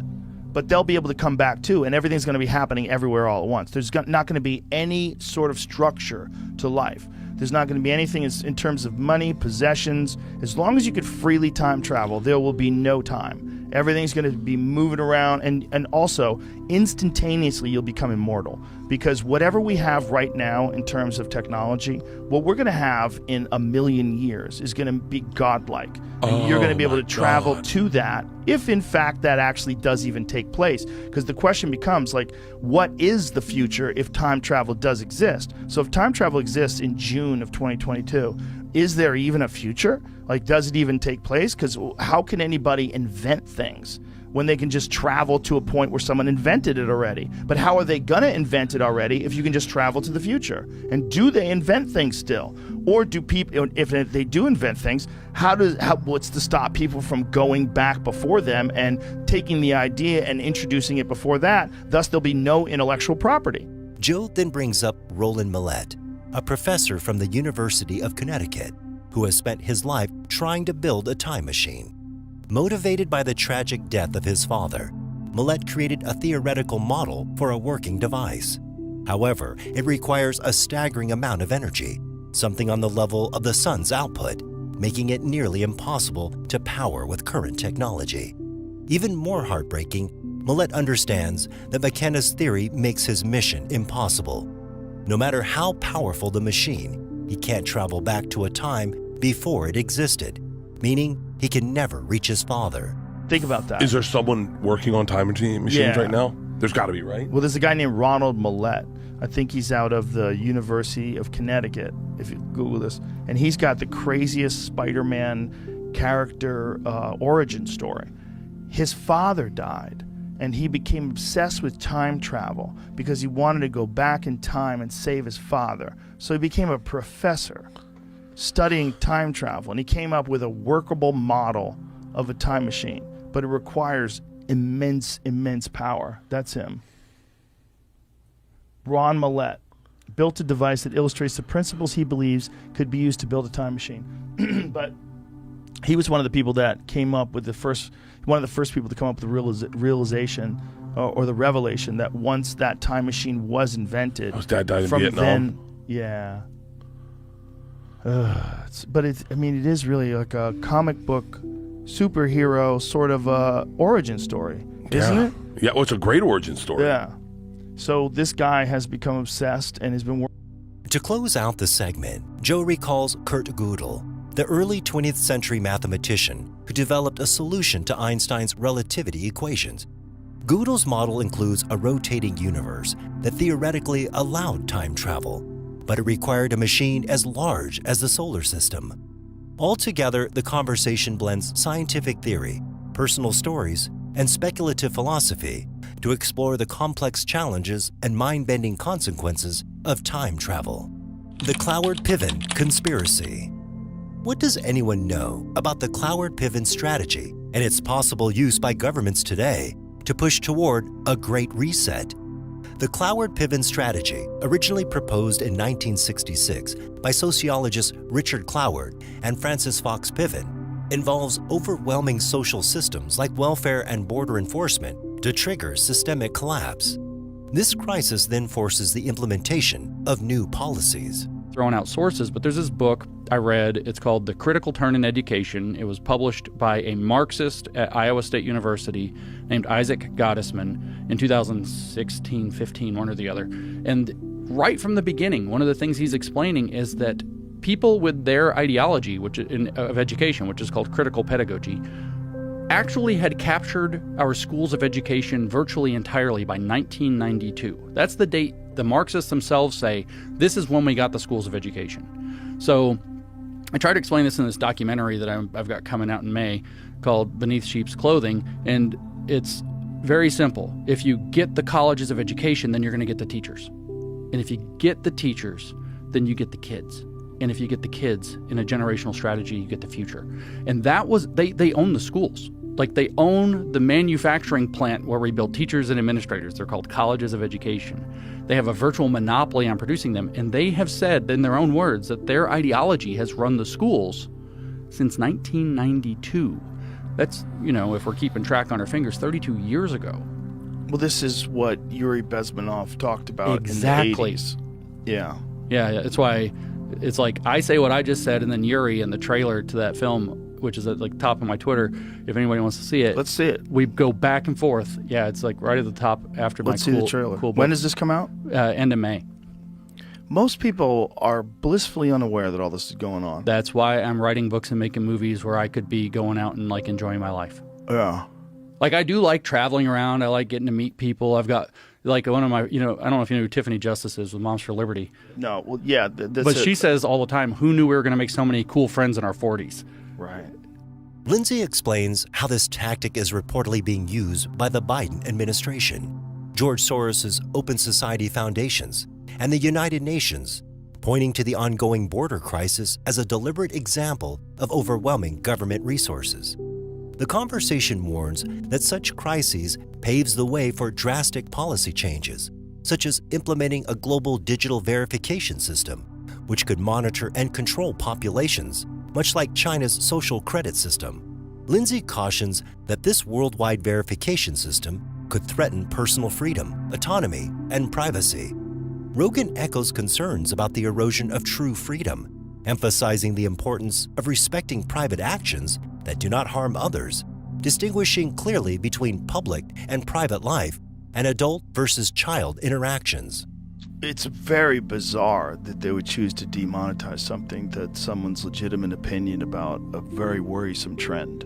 This is something that people should discuss. And to be able to discuss these things, especially in this wonderful world of open communication that we find ourselves in, you should be able to have both perspectives. You should have the perspective of the queer theorists. That's right. And you should have the perspective of the people who say, this is where all this comes from. That's right. And if you don't do that, then you limit information. And some of that information, especially the stuff that you're talking about that seems to be absolutely true and provable, you're letting that stuff go through because it opposes your ideology, and that, by definition, makes you a cult member. That's exactly right. So yeah. the cult, and I don't know if you know who Robert Lifton is.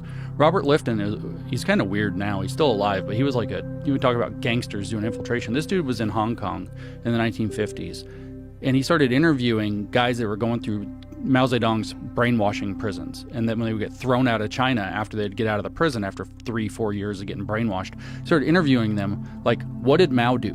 How did he literally, the title of his book that he wrote off of this is called Thought Reform and the Psychology of Totalism, a study of brainwashing in China, which is Xinao in Mandarin. I know a little Mandarin. And so the idea is that they were doing what Mao called ideological transformation or ideological remolding in these prisons. And he wanted to know how it worked. What's the psychological dynamic?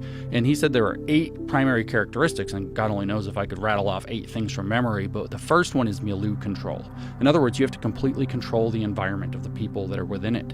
And so you can't let them have outside information. You can't let them get near people who are raising uncomfortable questions. You have to say that those people are a danger to what Mao called democratic centralism, or we would say Joe Rogan's a danger to our democracy, I think they said when you took ivermectin or something like that, right? And so you have to control the environment people are in, and then there's other things like mystical manipulation into a sacred science and all this other, there's 8 of them he has, which is finally at the end, which it's got doctrine over person, but he calls it like the expiration. That's not the right word, but it's the dispensing of the person.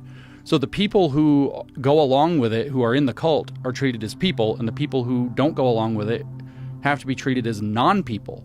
And that's Mao Zedong gave a famous speech in 1957 where he actually said, to not have a correct political orientation is like not having a soul. So you're no better than a capitalist running dogs. You're no better than the dogs. Well, I mean, we like dogs, but you know what I mean, how he would have meant it. And so it's like you're no better than an animal if you don't go along with this. And that's what you're saying. That's a cult. And all this bears the hallmarks of a cult. And it feels like that is a natural pattern that humans fall into. This digital verification system, according to Lindsay, could be pushed through by leveraging fear and societal disruption created by unchecked immigration and rising crime. The ultimate fear is that these systems would create an Orwellian surveillance state under the guise of security and order. The conversation ends on a note of warning Americans and freedom-loving people to be wary of such strategies that, under crisis, could impose controls that diminish liberty. Bible Describes UFO? Back in the realm of ancient mysteries, Joe Rogan and David Holthouse dove into a fascinating interpretation of a biblical text, the prophet Ezekiel's vision in the Old Testament. Joe noted that Ezekiel's description in chapter 1 is often brought up by people who believe in UFOs or ancient astronaut theories. Joe reads passages from Ezekiel chapter 1, which describes a strange and powerful sight. Ezekiel saw an immense storm cloud from the north with lightning, a huge ball of fire. Within the fire were 4 creatures that looked like humans, but had 4 faces: human, lion, ox, eagle, and 4 wings. Their legs were straight columns and hoofed feet that sparkled. They had human hands under their wings. They moved straight forward without turning. It's the most bizarre depiction. I looked. I saw an immense dust storm come from the north, an immense cloud with lightning flashing from it, a huge ball of fire glowing like bronze. Within the fire were what looked like 4 creatures vibrant with life. Each had the form of a human being, but each also had 4 faces and 4 wings. Their legs were as sturdy and straight as columns, but their feet were hooved like those of a calf and sparkled with the fire like burnished bronze. On all 4 sides under their wings they had human hands. All 4 had faces and the wings touching one another. They turned neither one way nor the other. They went straight forward. Their faces looked like this. In front of a human face, on the right side, the face of a lion, on the left, the face of an ox, and in the back, the face of an eagle. So much for the faces. The wings were spread out with the tips of one pair touching the creature on either side. The other pair of wings covered its body. Each creature went straight ahead. Wherever the spirit went, they went. They didn't turn as they want. The 4 creatures looked like blazing fire or fiery torches. Tongues of fire shot back and forth between the creatures, and out of the fire, bolts of lightning. The creatures flashed back and forth like strikes of lightning. As I watched the 4 creatures, I saw something that looked like a wheel on the ground beside each of the 4-faced creatures. This is what the wheels looked like. They were identical wheels, sparkling like diamonds in the sun. They looked like they were wheels within wheels, like a gyroscope. They went in any of the 4 directions they faced, but straight, not veering off. The rims were immense, circled with eyes. When the living creatures went, the wheels went. When the living creatures lifted off, the wheels lifted off. Wherever the spirit went, they went, the wheels sticking right with them. For the spirit of the living creatures was in the wheels. When the creatures went, the wheels went. When the creatures stopped, the wheels stopped. When the creatures lifted off, the wheels lifted off, because the spirit of the living creatures was in the wheels. Over the heads of the living creatures was something like a dome, shimmering like the light, like a sky full of cut glass, vaulted over their heads. Under the dome, one set of wings was extended towards the other, with another set of wings covering their bodies. When they moved, I heard their wings. It was like the roar of a great waterfall, like the voice of the strong God, like the noise of a battlefield. When they stopped, they folded their wings. And then, as they stood with folded wings, there was a voice above the dome over their heads. Above the dome, there was something that looked like a throne, sky blue like a sapphire, with a human-like figure towering above the throne. From what I could see, from the waist up, he looked like burnished bronze, and from the waist down, like a blazing fire, brightness everywhere. The way a rainbow springs out of a sky on a rainy day, that's what it was like. It turned out to be the glory of God. Like, what the fuck, man? I mean, to anybody that's done DMT or ayahuasca or really tripped on psychedelics, though, you read that and it feels sort of familiar. Yeah. Yeah. Right? Yeah. The glory of God. Yeah, the glory of and God. And these visions of these... Yeah. And this is where it gets really weird. According to Joe and David, as Ezekiel watched the creatures, he saw something beside them that looked like a wheel on the ground. These wheels were identical, sparkling, and looked like wheels within wheels, like a gyroscope. They can move in any direction without veering off. And the strange part, wherever the spirit went, they went. The wheels are sticking right with them. Some interpretations gaining traction in the mid-20th century from authors like Eric von Däniken suggest these descriptions are actually accounts of encounters with advanced spacecraft or extraterrestrial technology. The creatures could be beings or parts of a machine, and the wheels within wheels might be some kind of propulsion or navigation system. Joe and David also discuss the parallels between these kinds of intense biblical visions and experiences people report while on psychedelics like DMT. Joe said that anyone who has done DMT or ayahuasca reads Ezekiel's description and it feels familiar. The vision of constantly changing, dynamic, and otherworldly beings, that's a key part of the DMT experience. It's not static, but constantly morphing and moving. Joe mentioned that researchers at the University of Jerusalem even have a theory that the burning bush Moses saw in the Bible might have been the result of a psychedelic experience, possibly from DMT, found in the acacia trees common in that region.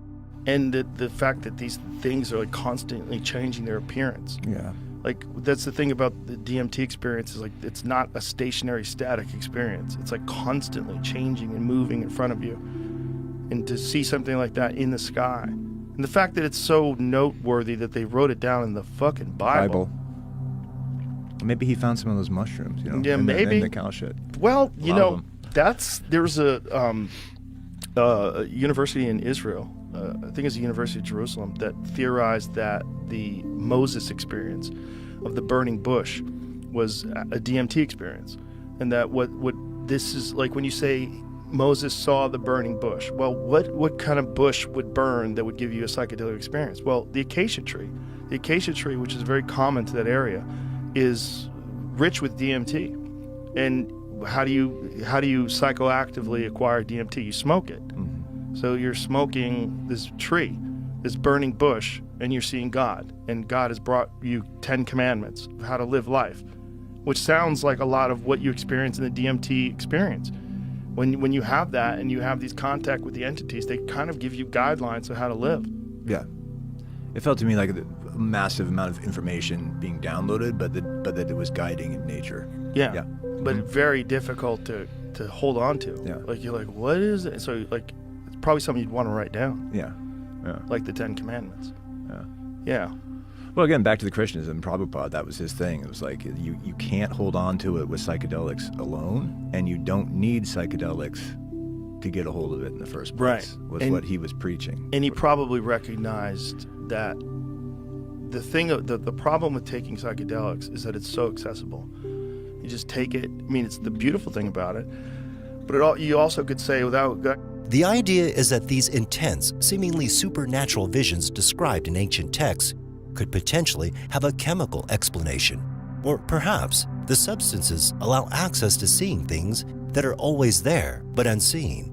The fact that Ezekiel's visions was so powerful and strange that it was included and preserved in the Bible highlights how profound an experience it must have been, whatever its true nature. The Walton Case. On episode 1597 of the Joe Rogan Experience, Joe sat down with Travis Walton to talk about aliens, telepathy, lost knowledge, and secrets governments don't want you to know. One story in particular took center stage, the alien abduction of Travis Walton. It was November 5th, 1975. Travis Walton, a forestry worker in Arizona, was part of a 7-man logging crew making their way home through a wooded area when they saw it, a glowing object hovering above the ground, unlike anything they'd seen. Curiosity overtook fear, and Travis got out to investigate. What happened next would become one of the most enduring and controversial abduction stories in modern history. A beam of light shot from the object and slammed into his chest, lifting him off his feet and throwing him backwards. His co-workers, shocked and terrified, fled the scene. When they returned moments later, Travis was gone. Let's take it back to the day that this happened. You're 22, you're logging, you're in the woods. Tell me what happened. Well, it's just, when you're done working hard physical labor, everybody's kind of jacked up, and there was a whole lot of chatter in the car. We're just talking away, it's starting to get dark. We just loaded up our equipment. We're headed out. And I looked up ahead, and I saw this kind of glow coming through the trees. First, I thought, no big deal, it was deer hunting season. Thought maybe there was some hunters camped up on the hill up there. Maybe light shining through a tent. It was still something really strange, kind of caught my eye. And one by one, the other guys in the crew started looking, but nobody said, "Oh my God, what's that?" or anything like that. It was just kind of an idle curiosity at first. But when we burst into the clearing, where we could see the source of this glow, it was just, whoa, it was just mind-blowing instantly. I inexplicably got out of the truck and ran toward this thing. But I thought it was just going to take off, be gone in a flash. And so when you say in the clearing, so are you driving on a dirt road? Yeah, it's a dirt road. Trees are real thick. This was a part of the contract we hadn't cut in yet, so the trees were a lot thicker there, except for this clearing. And we weren't the only ones that saw it. We found out later. Sheriff had on file people who were in the area that saw it, hunters and fishermen over there at Black Canyon Lake.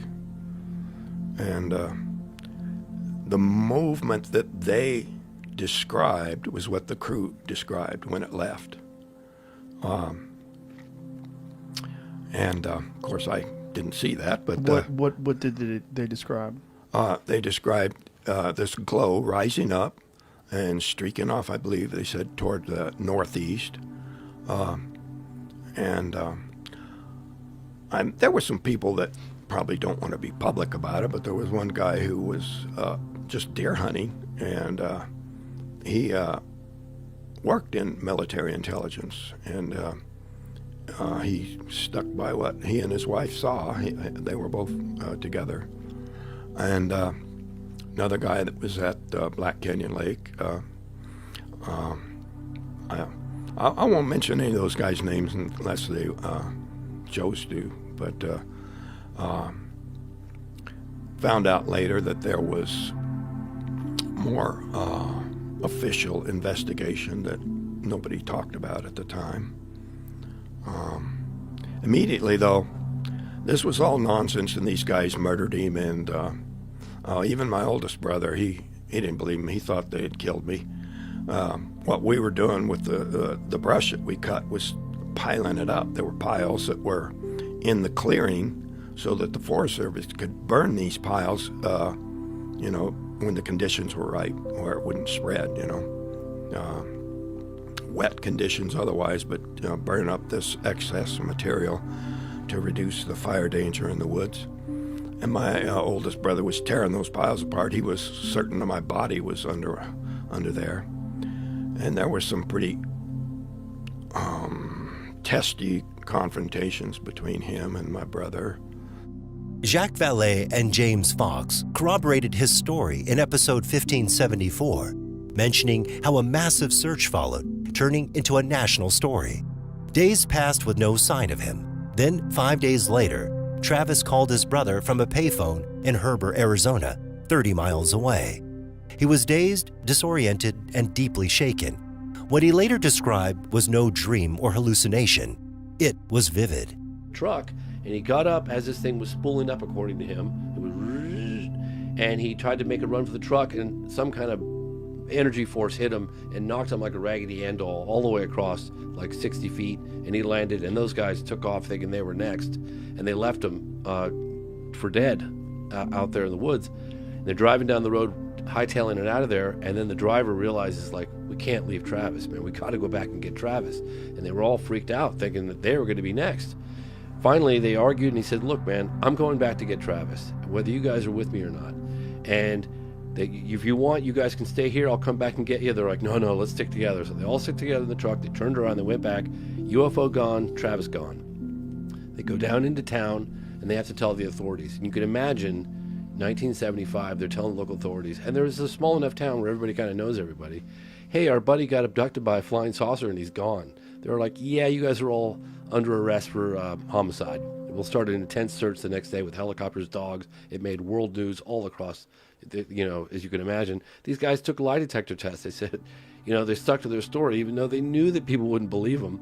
They thought they'd killed Travis, and they buried him somewhere in the hills. So they're all doing this 5-day intensive search. Well, Travis Walton reappears 5 days later with facial growth. Here's the really fascinating part of this story that I find incredible, because again, don't look at what the phenomenon does. Sometimes you look at what they don't do. Well, they didn't drop him off where they picked him up. That was the most I've been out there. It's a really remote area in the mountains, in the forest. He would not have made it back alive. Drop him off in the middle of town, they didn't do that either. But they dropped him off right on the outskirts of town, so he could, they did it in a little valley, so they minimized any possibility of their exposure. They dropped him off in a place where he could get help, but they would minimize being seen. They did it at night. And 5 days later, he reappears, and of course, he's back, and he recounts the same. As Travis remembered it, the moment he woke up on the ship, a soft light glowed above him, thinking he was in a hospital. The beings, small, gray skin, bald, with large dark eyes. They wore uniform-like clothing and did not speak. Their presence was emotionless, clinical, and terrifying, approached without a word, without a twitch of concern. And that terrified him more than anything. Were they alive? Were they machines? They seemed alive, but alive in a way humans aren't. Not emotionally reactive, not expressive, just present. And after decades of reflection, Travis believes their lack of response wasn't indifference. It was mastery of another form of being, one that doesn't require words or faces to speak. He never claimed they were monsters, only different enough to frighten us. But perhaps in their world, their behavior was natural, even compassionate, in a way we can't yet recognize.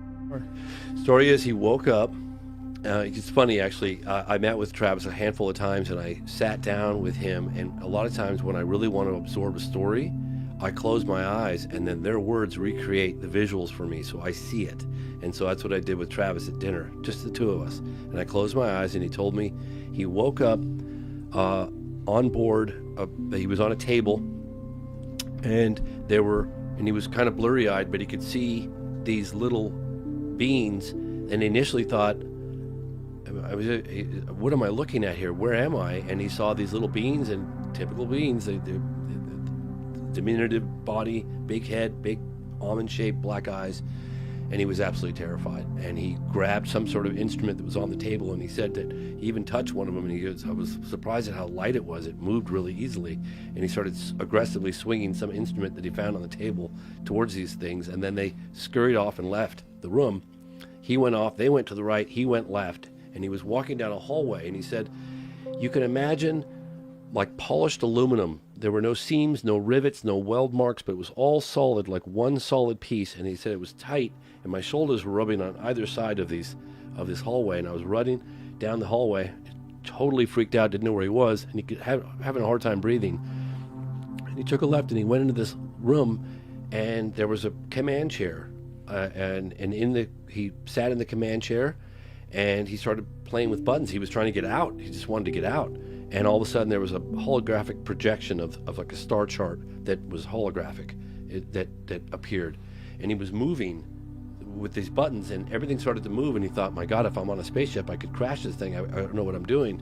And then two very humanoid looking people, beautiful angelic people with these glass bulbs came in with tight-fitting suits on. And he said, oh my God, you guys are here to save me. Thank God. But they wouldn't talk with him. They just took him by the arm, and they escorted him out. He went down a ramp, and then he said, I was either in a hangar or I was in a big, huge, another spaceship. I don't know if it was a huge hangar on the ground or if it was another spaceship, but there were lots of discs of different sizes parked inside this hangar looking thing, but it was indoors. And they escorted him out. They met with a woman. I said, well, how do you know it was a woman? He said, it was a woman. It had a glass bulb, and they put something over his mouth, and he kind of fought, but he said he was weak. And the next thing he knew, he woke up in a field and looked up, and the disc was just departing, and it was 5 days later. What sets Travis's account apart isn't just the detail, it's the corroboration.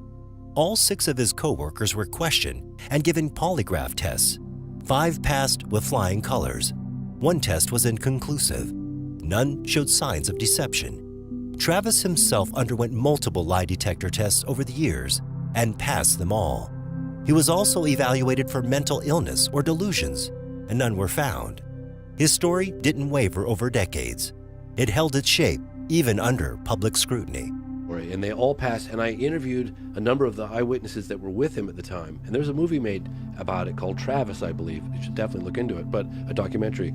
But he was really funny. He was working at like a Walmart. You're going to say pass a polygraph test. Yeah, they all did. Yeah. But I was talking to one of the witnesses. I'll never forget this. And I was like, God, what did you see? Can you describe what the disc looked like? And he goes, you ever seen like a brand new Corvette? Like that beautiful brand new Corvette? And I said, yeah, I have. He goes, it was more perfect than that. It was just this perfect disc. And he said it was lit up, like you could see these almost little windows in it, and it just suspended in this darkness, and it was kind of just wobbling there. But the way he describes it, he made the correlation of a Corvette, a brand new Corvette. Isn't that funny? Yeah. And Joe Rogan, intrigued by Travis's firsthand account in episode 1597, pointed out something most people overlooked: communication. The aliens didn't speak, yet Travis somehow understood them. Joe mused that perhaps telepathy wasn't science fiction. It was simply a more advanced form of communication. We already transmit data invisibly across devices. Who's to say beings hundreds or thousands of years ahead of us couldn't develop direct mind-to-mind transmission? Travis also reflected on the blank expressions of the beings. They showed no fear, no aggression, no empathy. They were silent observers. But what if, as Travis later considered, their stillness wasn't robotic, it was efficient? If a species communicates purely through thought, facial expressions become obsolete. Humans wear their emotions on their faces because we need to. But if every feeling, every intention, every nuance of thought could be instantly shared, then smiles, frowns, and words might be unnecessary relics. If you like this video and the wild stories from Joe Rogan, you'll probably dig my other videos too. And it's got just as much crazy stuff, so go ahead, give it a shot. I'm Mickey V. Have a great day.